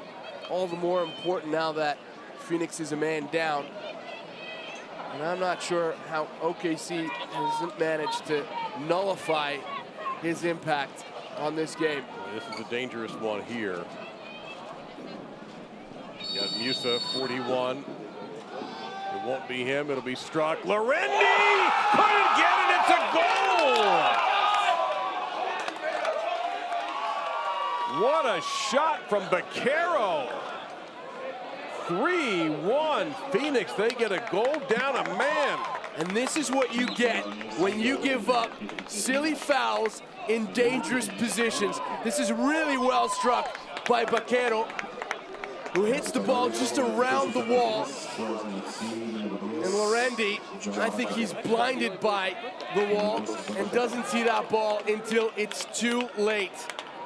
So a man down, but OKC go down yet another goal despite the one-man advantage. Yeah, Vaquero, his second goal of the year. I agree with you. Lorendi looked like he was a little late, and he gave it the max effort once he saw what was going on. He also had to avoid getting a beard full of post going for that shot, because Vaquero's placement on that was unbelievable.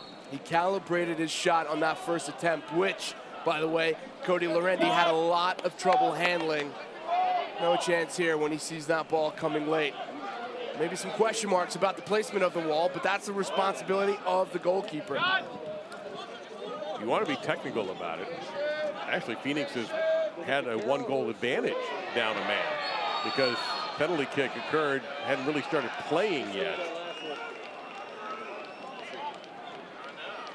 And Bossetti has been kicked around a little bit today, but he bounces up quickly.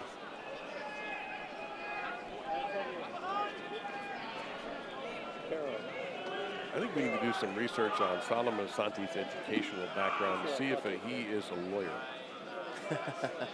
Because if he's not, I've got a profession for him when he finally retires from the sport, whenever that may be. Is that because he's negotiating a lot with the referee? He is an absolute barrister out there. And that's going to go through all the way, and a goal kick coming up. Give us a moment to tell you about Select being the official ball of USL Championship and many of the finest leagues on the planet. Since 1947, Select has been the leader in soccer ball quality and innovation. For the latest Select products and special offers, please visit SelectSportAmerica.com. The Portuguese league just signed a contract with Select, so they'll be using that ball. It's a terrific ball. He's Eric Krakauer. I'm Dave Lamont. Hope you're enjoying this match. Although if you're a Greens fan, you're undoubtedly a little frustrated about how the second half has gone. Highland in a sprint with Asante. He gets there first. And the veteran playing match number 100 for OKC. There's still a lot of soccer to be played. And with a man advantage, can OKC find the opening? Well, they have to start by pressing a lot higher than they are. Well, big mistakes have characterized OKC tonight. John, I was taken down, or may have just lost his balance. It was, we played on. They had an own goal early. Ibiaga trying to make a tough play. Certainly it's an accident, but found the back of the net, trying to tackle the ball. A beautiful goal by Asante, and then what Eric has characterized as a foolish foul. And we're going to get a possible card here for against Font. Yep, he's going to get hit, taking down Vaquero. And the foolish foul that we saw that led to the free kick from Vaquero that was stunningly placed. And that's put Phoenix back up 2 goals. He's pleading his case here. Pleading his case to a guy who plays for Phoenix. It's not going to work. Yeah, especially the guy who was the target of his elbow. Actually, it was Vaquero. Yeah, Vaquero's the one who took and the not Aguinaga. wrath of that. Yeah, Aguinaga just giving him somebody to vent to. They obviously go to the same hair salon. Got a lot of similar hairstyles. Yeah, all three of them, all three of those midfielders. James Musa as well. Well, good chemistry breeds good football. Maybe hairstyles has something to do with it. I go high tech. I don't need to be nice. And now Harris trying to get things started. The captain for the Greens. Yes, be careful. He almost got knocked over the ad boards there.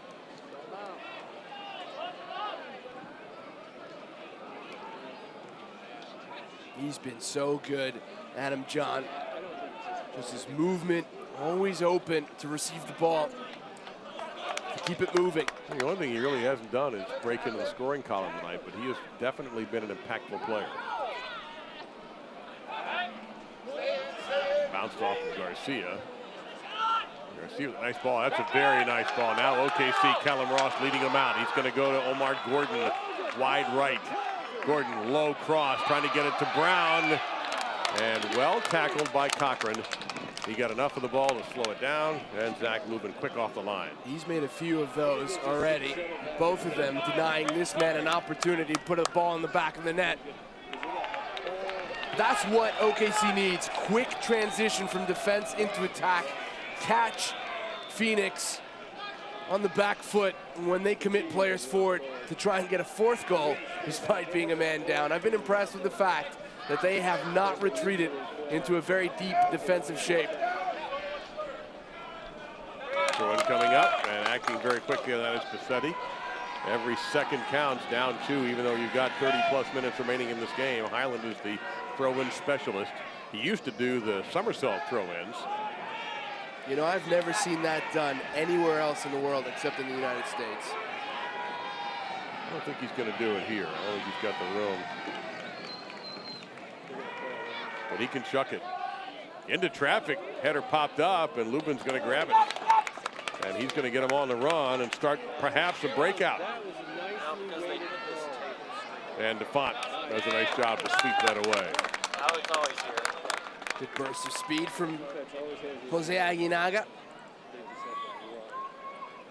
Energy parents, you can sign your children up for the all-new Energy FC Kids Club presented by Supermercado Morelos. You can visit energyfc.com/kidsclub and learn more.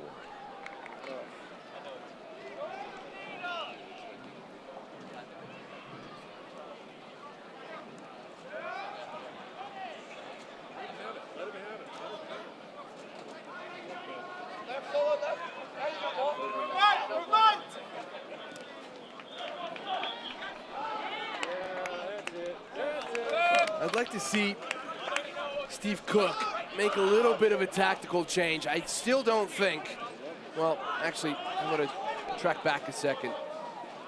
I was going to say, I still don't think that he needs two defensive midfielders, one in Callum Ross and Rafael Garcia. He should really only need one of them. But even with both those guys on the field, they haven't done a very good job of tracking Adam John. So I may stand corrected, but I would make a throw of the dice and put another attacking player in.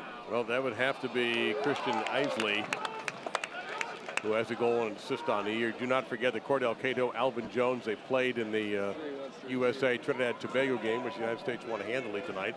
Javon Watson has also been called up, and McKeel Williams was on the bench in that game, maybe even gotten in as a sub. I had not seen the scorecard from that yet. So 4 OKC players not available tonight, 2 for Phoenix, and that shot's going to be wide. 2 for Phoenix, not available due to call-ups, and 2 missing with injury as well. Some key players. James Johnson's injured right now for Phoenix Rising, but so 6 players that you might normally see called up by their countries for this Gold Cup. That was an acute angle for Deshaun Brown to hit the target. It did threaten, though. To go back, we hit some scores up at halftime. We were laughing that no one else had scored. That's changed. Las Vegas has scored against El Paso to take a 1-0 lead. The Switchbacks have scored against the Monarchs to take a 1-0 lead.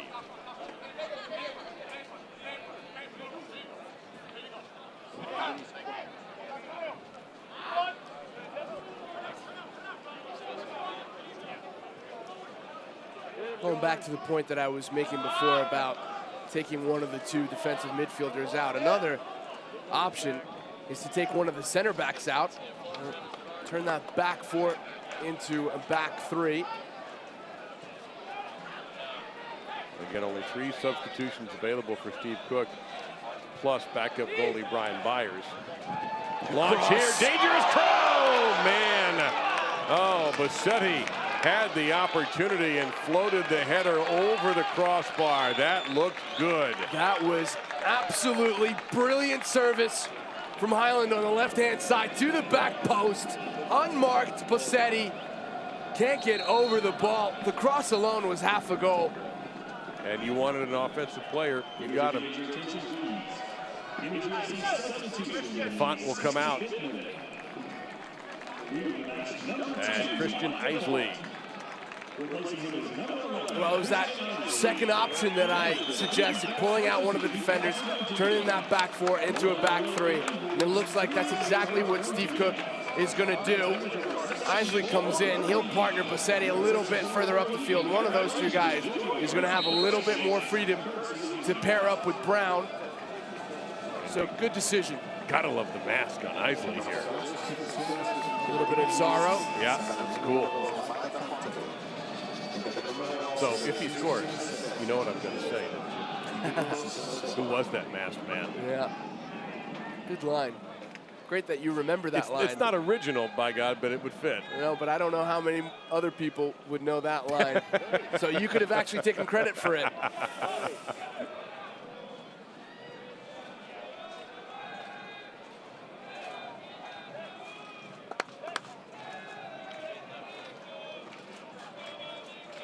Asante, still dangerous, still in there. There's a shot from distance, and Lorendi had to get down low to keep that out of going to the corner.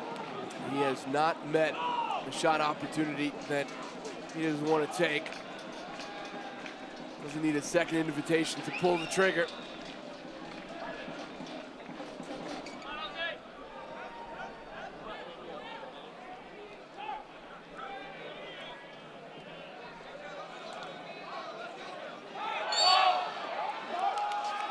A lot of calls for offsides on that. Isley, the 27-year-old American. That's 6 starts for the Greens this year.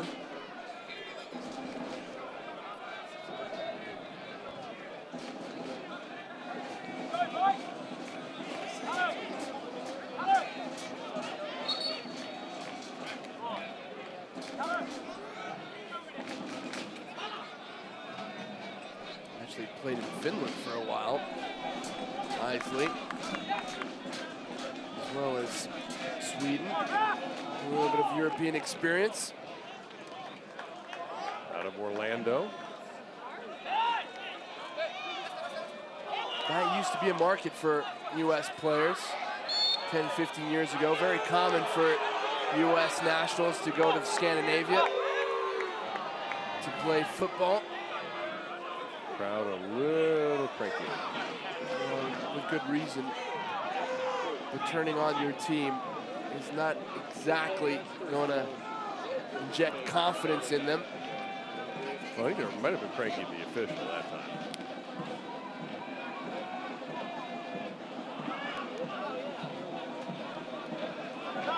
Because there is still time for OKC.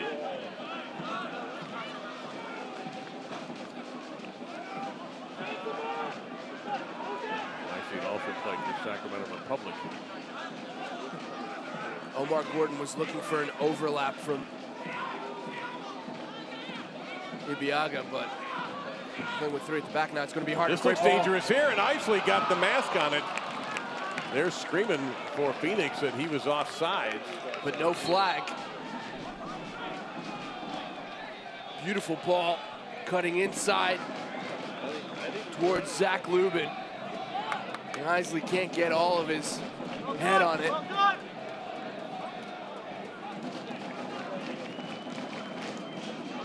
Brilliant cutting ball, just floating it.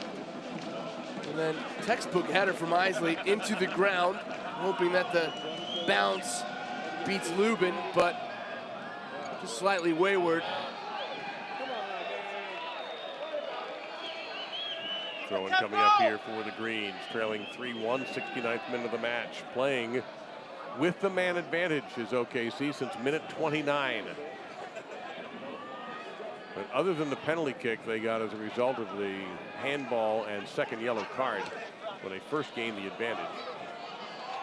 And Isley knew all along that he was offside. This is better. OKC pushing their lines forward. Trying to pin back Phoenix. A lot less possession now from the visitors.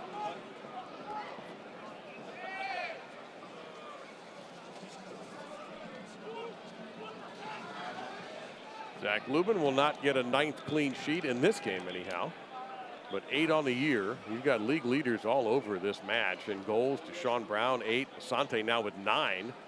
Adam John, 9. And Garcia will be called for the foul there. We've also got Asante with 8 assists on the season. Omar Gordon, 6 assists on the season. Cody Lorendi, the goalkeeper for OKC, leading the league in assists. Zach Lubin among the top goalies in clean sheets, just 1 back.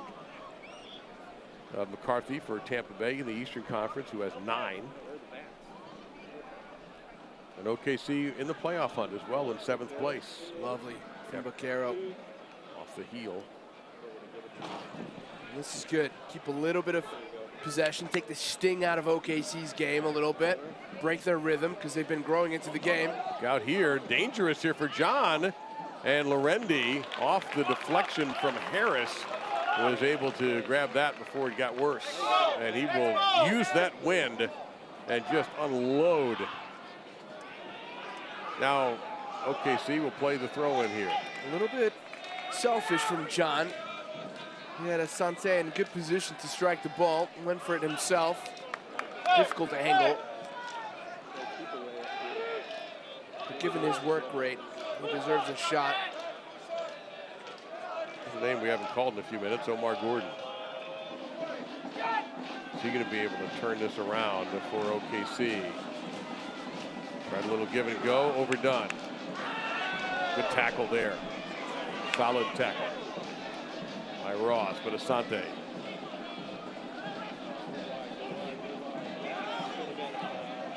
Clever dribbling, patient dribbling.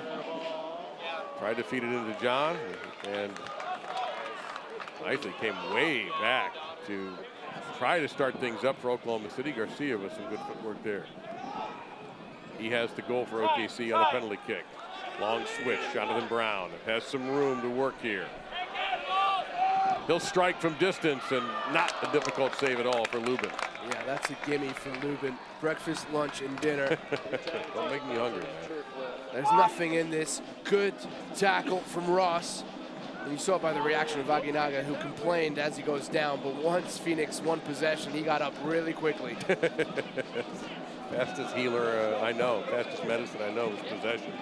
Asante, look out here. He and Highland going at it all night. Highland wins that one. And that shot may be symptomatic of tired legs, because you'd fully expect Asante to try and take Highland on the dribble.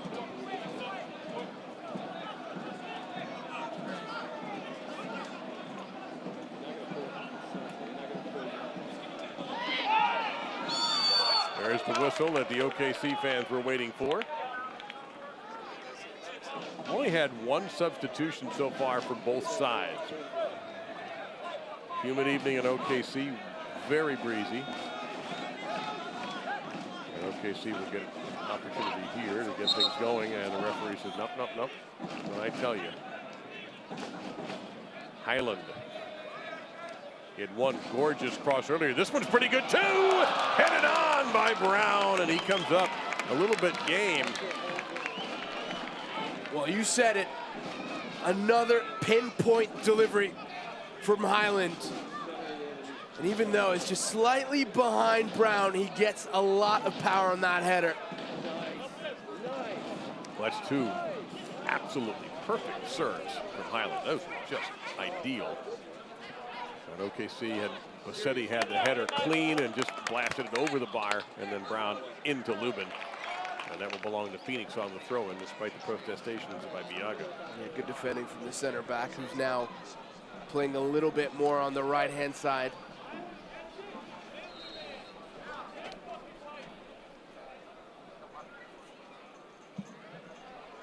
Substitution number 2, Colin Fernandez, about to come in, and he'll replace John Vaquero, who scored his second goal of the season tonight on a stunning free kick. And this is most likely to save his legs. He's done what he's needed to do. He set the tempo of the game in the first half for Phoenix, and then scores a beauty from the free kick.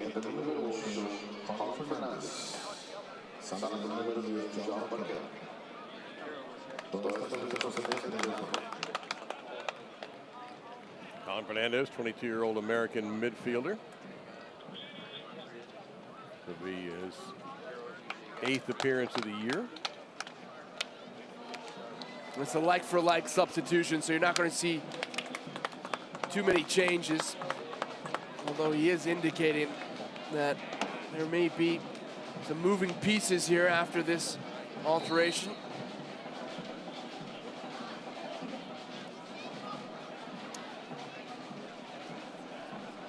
We'll have some fresh legs out there now. Phoenix Rising as they try to lock down a 7th straight win.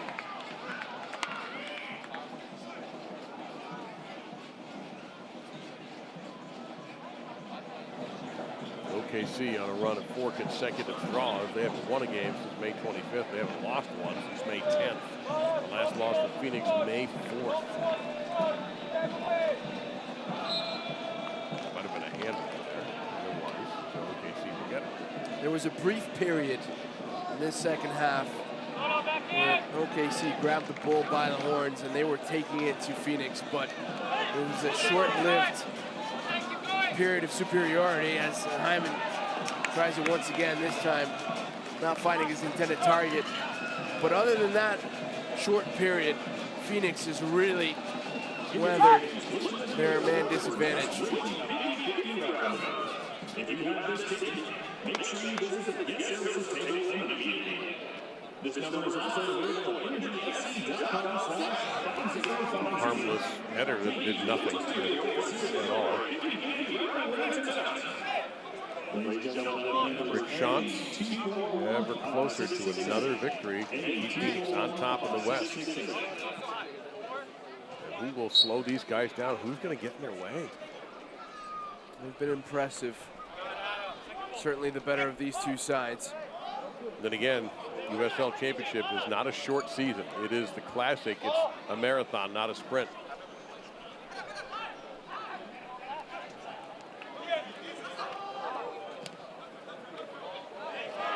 Nice offside. He knew it. I think everybody on the pitch knew that was coming.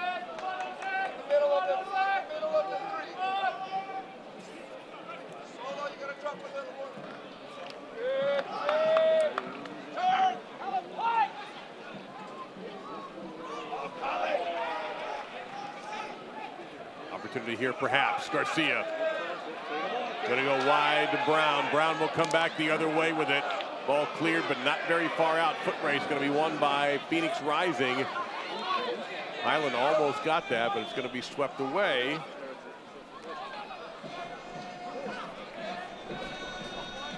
Look out there, that was almost turned right into trouble with Brown hanging around. Asante playing back. Highland is marking him.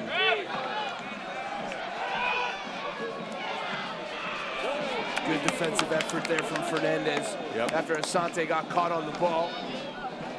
And this is the high pressure that I wanted to see earlier from OKC. Highland lost his balance a little bit. And that should be a yellow card. Yeah, Harris, the captain, taking out Adam John. Yeah, there it is. As we suspected, the captain will be hit with a yellow card. By the way, according to the match records, he was hit with the own goal. We said it was Ibiaga. Either way, that was the first goal of the match. Had a great view of it on screen. Well, you can follow. We take one more look at this, and yeah, that you got to pull that out of the pocket. There's not even any question about that. You can follow OKC and Phoenix and the rest of the USL Championship season all season long on ESPN Plus, home of the USL, MLS, UFC, and more. Join the over 2 million sports fans who have already discovered ESPN Plus and watch the championship live every week. Sign up today at ESPNplus.com. Just where I sprayed this on myself. Good buy up. Take it.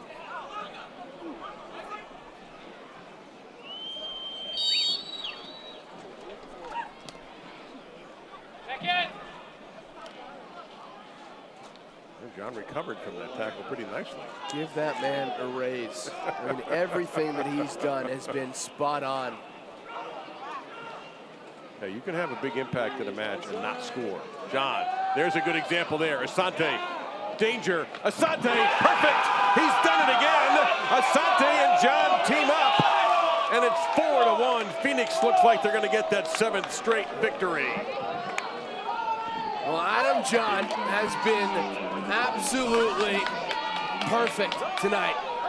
He brings down that lofted ball, recycles the play, gets himself into position, and then has the awareness to feed Asante, who has a good touch. I thought he was going to hit it first time. Picks out his spot and beats Lorendi for the second time.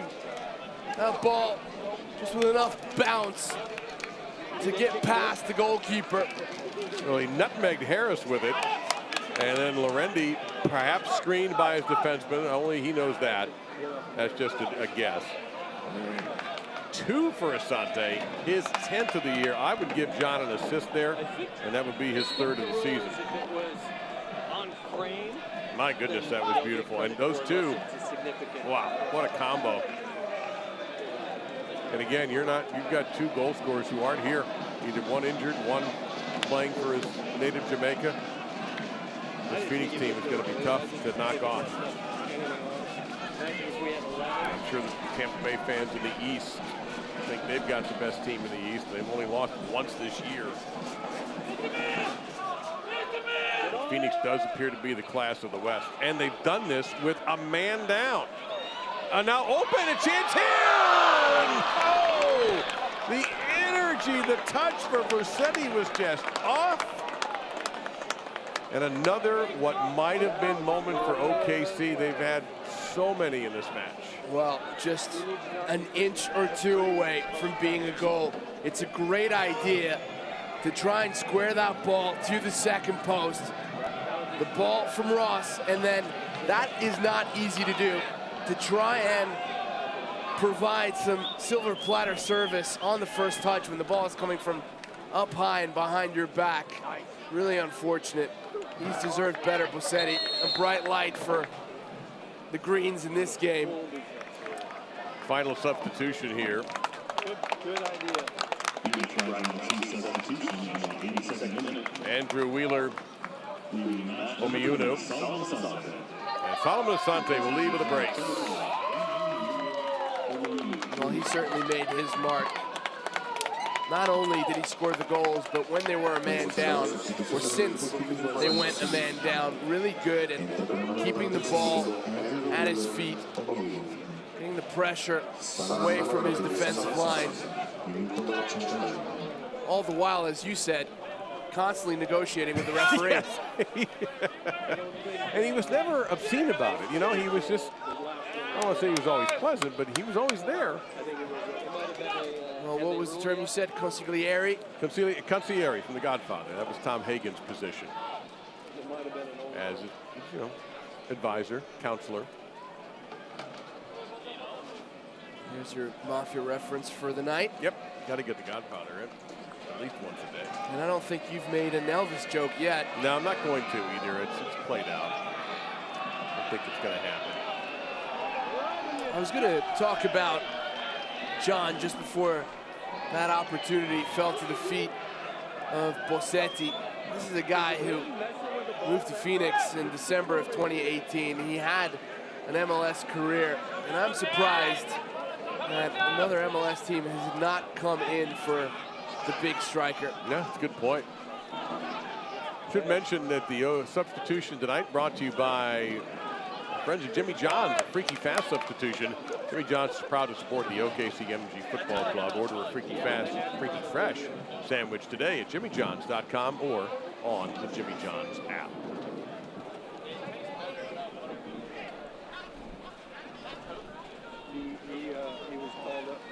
It'll be a full 90 here for Gabaya. And again, the back line too. Yeah, OKC's had a couple of opportunities. They've been on the doorstep, but still, they've played a man down since minute 29 when central defender Joey Farrell was ejected for a second yellow card, which led to the only goal so far in the night for the Energy, a PK for Rafael Garcia. Now, if you're Steve Cook, if they don't score here, your last two games, your only goals have been PKs by Garcia. So we mentioned Jimmy John's Freaky Fast substitutions. Here is Callum Cotton who will come in. And Callum Ross will check out.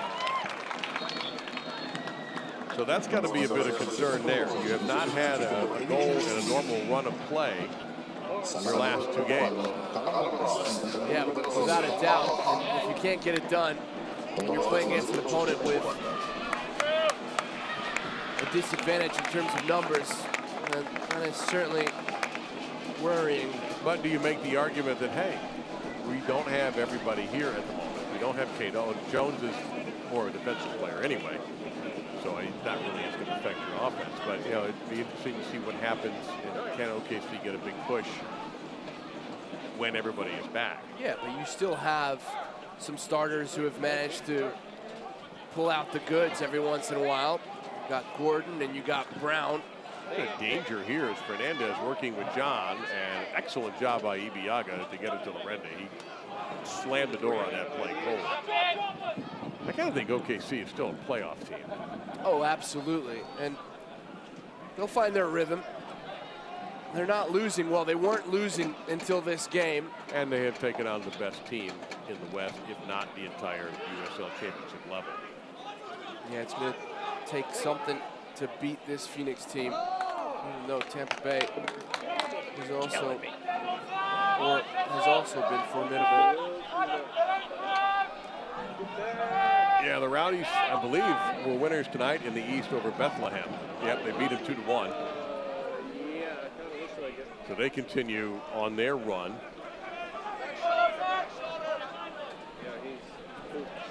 Good opportunity here for Bossetti. It seems like he deserves more than what he has gotten out of the evening. He'll try, headed there, but Highlands, will he serve or fire? Bossetti.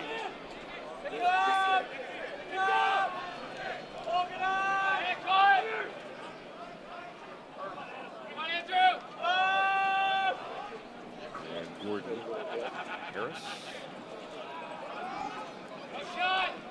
Nicely in that mask, number 11. Highland will try one more time with the left foot. Didn't get all of that. He'll get it right back. Highland will just shoot it. And it's a souvenir. Well, he's been looking for that shot in the last few plays. one of those crosses to the back post, the ones that he delivered before, was what was needed there because he had enough targets in the box. By the way, A.J. Cochran has been really good in that back line. Well, you can follow A.J. Cochran and Phoenix and OKC on ESPN.com. Search for that team and click the follow button to keep up the latest news and scores and get reminders on the next match. Go to ESPN.com and follow your club. And don't forget, on ESPN News on the 26th, our Wednesday night match will feature the big Lone Star State and Copa Tejas El Paso taking on San Antonio. That'll be in San Antonio. That's 7:30 Central Time on ESPN News. Now Omar Gordon breaking into the 18. Gordon trying to create, trying to get it. Was it across the line? Is it going to be a corner kick or a goal kick? I think Gordon was out of bounds there. So too. And Isley was too late on his run. Really had to be sharper. That was the player that Gordon was aiming for. Quick corner, they try for the shot. Blocked. I think that was John who got in the way of that. OKC keeping the heat on, and they will get a corner kick out of that in the 88th minute.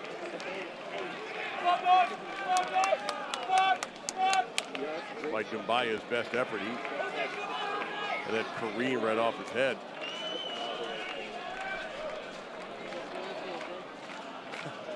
Look at the placement of that ball. Yeah, well, we'll let it go. Didn't bother Zach Lubin one bit. He's been good. Remember that he had that save early on in the first half that denied Deshaun Brown. The shot wasn't the best, but that's the kind of situation that can turn a game on its head. Speaking of turning it on its head, Highland will crack a long header, and Phoenix is going to let the clock run a little bit. So Phoenix doing everything right now.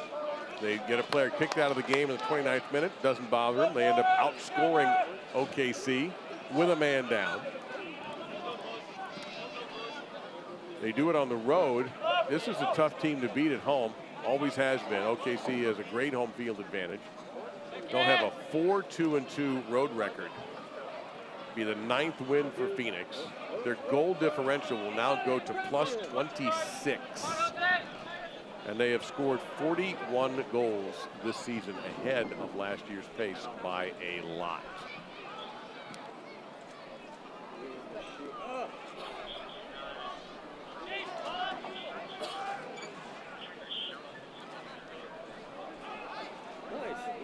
Harris might be just a little bit tired there, got a little tangled. Tired and frustrated. Yeah, understandable.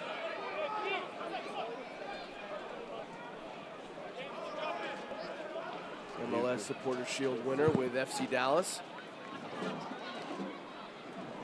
U.S. Open Cup winner as well. Yep, that's right. Got a stoppage time update here very shortly. I don't think it's going to be as crazy as the 4 minutes we had before, as long. Yeah, no, it's 4. They matched up a pair of 4s.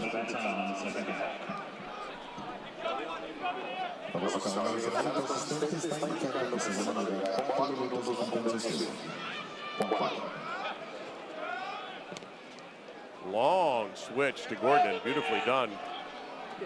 Gordon will try to center it. There's a chance here for Brown. First, Isley let it go, or may have tried to deflect it. And then Brown had a chance as he crashed the net, and out of that will come a very quick corner kick for OKC. They're going to try to take advantage of a little disorganization, and Lubin steady as a wall that time. So very quickly again, Eric, they're bringing the ball back into play. And credit to Mustafa Doumbia, who got there just before Deshaun Brown, which is pretty impressive. Okot getting ahead on that. And I don't know whether Malo was shaking. I think he got taken out by his own goalkeeper. And yeah, we are going to bring the athletic training staff out there.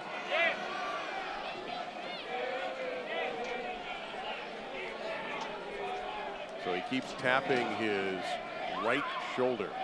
We'll see if we can take a look. Yeah, goalie hit him on the way down. And he goes down very quickly. So I don't think that's a time waster. No, you don't want to waste time if you're Phoenix. You want out of here. You want to be back in the hotel as fast as you can. Get ready for that flight home. From Will Rogers Airport. He's made all the right moves. Rick Chance. We're happy to see him get up, and he'll be directed to wait for his return to the field. Oops. I think he was waving at one of the OKC fans, perhaps, there?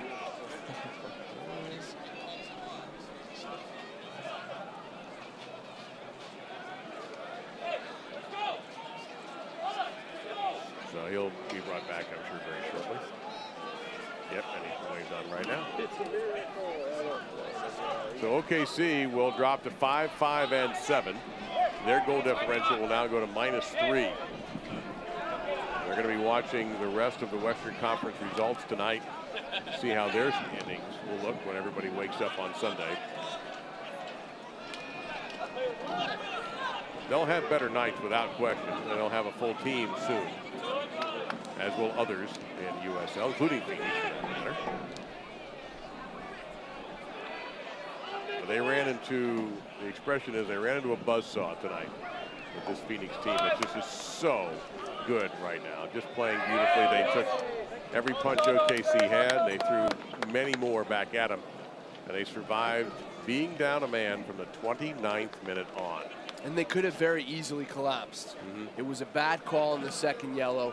They concede the penalty. It was an opportunity for OKC to grow into the game, but it did not come to pass. Level-headed approach, defensively solid, tactically well-regimented, very good win for the away team. The two managers are good buddies as well. In fact, Steve Cook talked about when he first came to the United States, lived in Arizona, lived in Phoenix area. Of course, Steve had been in Colorado as well, coaching. And I know they're going to get this corner kick off before we get a final whistle here, but the referee wanted to make sure that nothing happens in the final seconds. This might be the last chance coming up. Gordon trying to win, can't do it. And I think we'll get the big whistle here any moment. Probably right about now.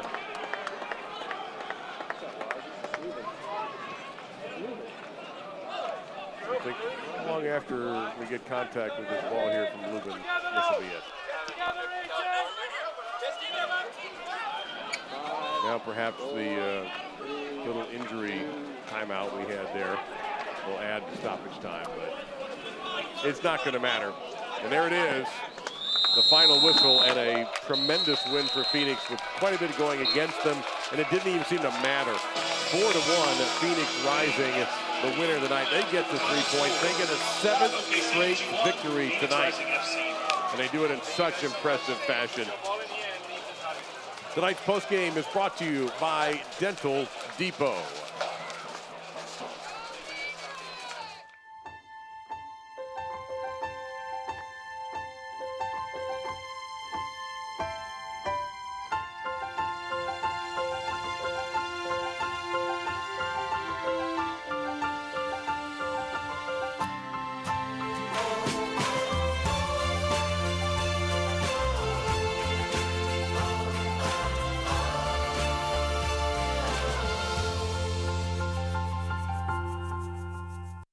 Goals are something we outline for ourselves, and oftentimes they can be pretty lofty. When things begin to line up the way we think they should, we appreciate those who helped us along the way, like the help you get with commercial banking from FFB. Our experts are ready to partner with you to help you manage cash flow, oversee accounts through online banking, and help you secure a business line of credit. Because we know you've got better things to do, like grow your business. FFB. We go where you go.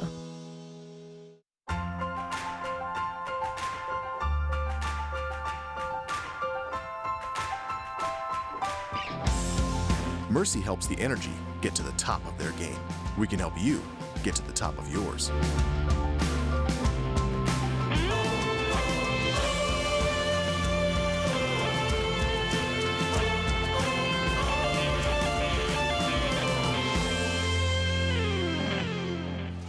Goals are something we outline for ourselves, and oftentimes they can be pretty. And tonight's man of the match, presented by Mass Mutual for OKC, is Rafael Garcia, who for the second straight game punches in a PK. But that, unfortunately, for the Greens would be all they would get tonight, Eric, against this Phoenix side that just looks to be so sharp. Because we know you've got better things to do. Let's go through the highlights of this match, and it was anything but dull. Nah, it was good from the start. Phoenix on the front foot, lovely fake shot from Asante, and it was Harris who puts it in the back of his own net, trying to prevent the ball from reaching Adam John, and then really good play through the middle, a square ball from Dia, and Asante was there to tap it in. He was really good as well. He ends up with a brace tonight. 6 shots on target for Phoenix, 4 of them found the back of the net. Shots on target for OKC, 5. It seemed like they had more chances. Possession virtually wiped out, and Phoenix did get a red card tonight, and that really ultimately and strangely had no effect on the match. Yeah, absolutely, and OKC grew into the game. They gained more possession. Part of that was because Rafael Garcia was linking up play, was stitching passes together, but they just weren't dangerous enough in the final third. And those full-time stats brought to us tonight by First Fidelity Bank, proud founding partner of Energy FC. Well, there will be better nights ahead for the Green, perhaps next weekend for their next match as they continue to try to elbow their way and hold their position and even improve it in the USL Western Conference playoff chase.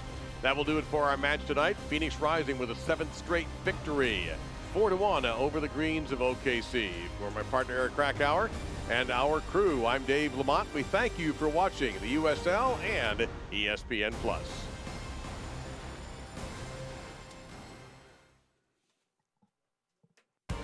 This copyrighted telecast of the United Soccer League Championship cannot be retransmitted, rebroadcast, or reproduced without the expressed written consent of the United Soccer League Championship.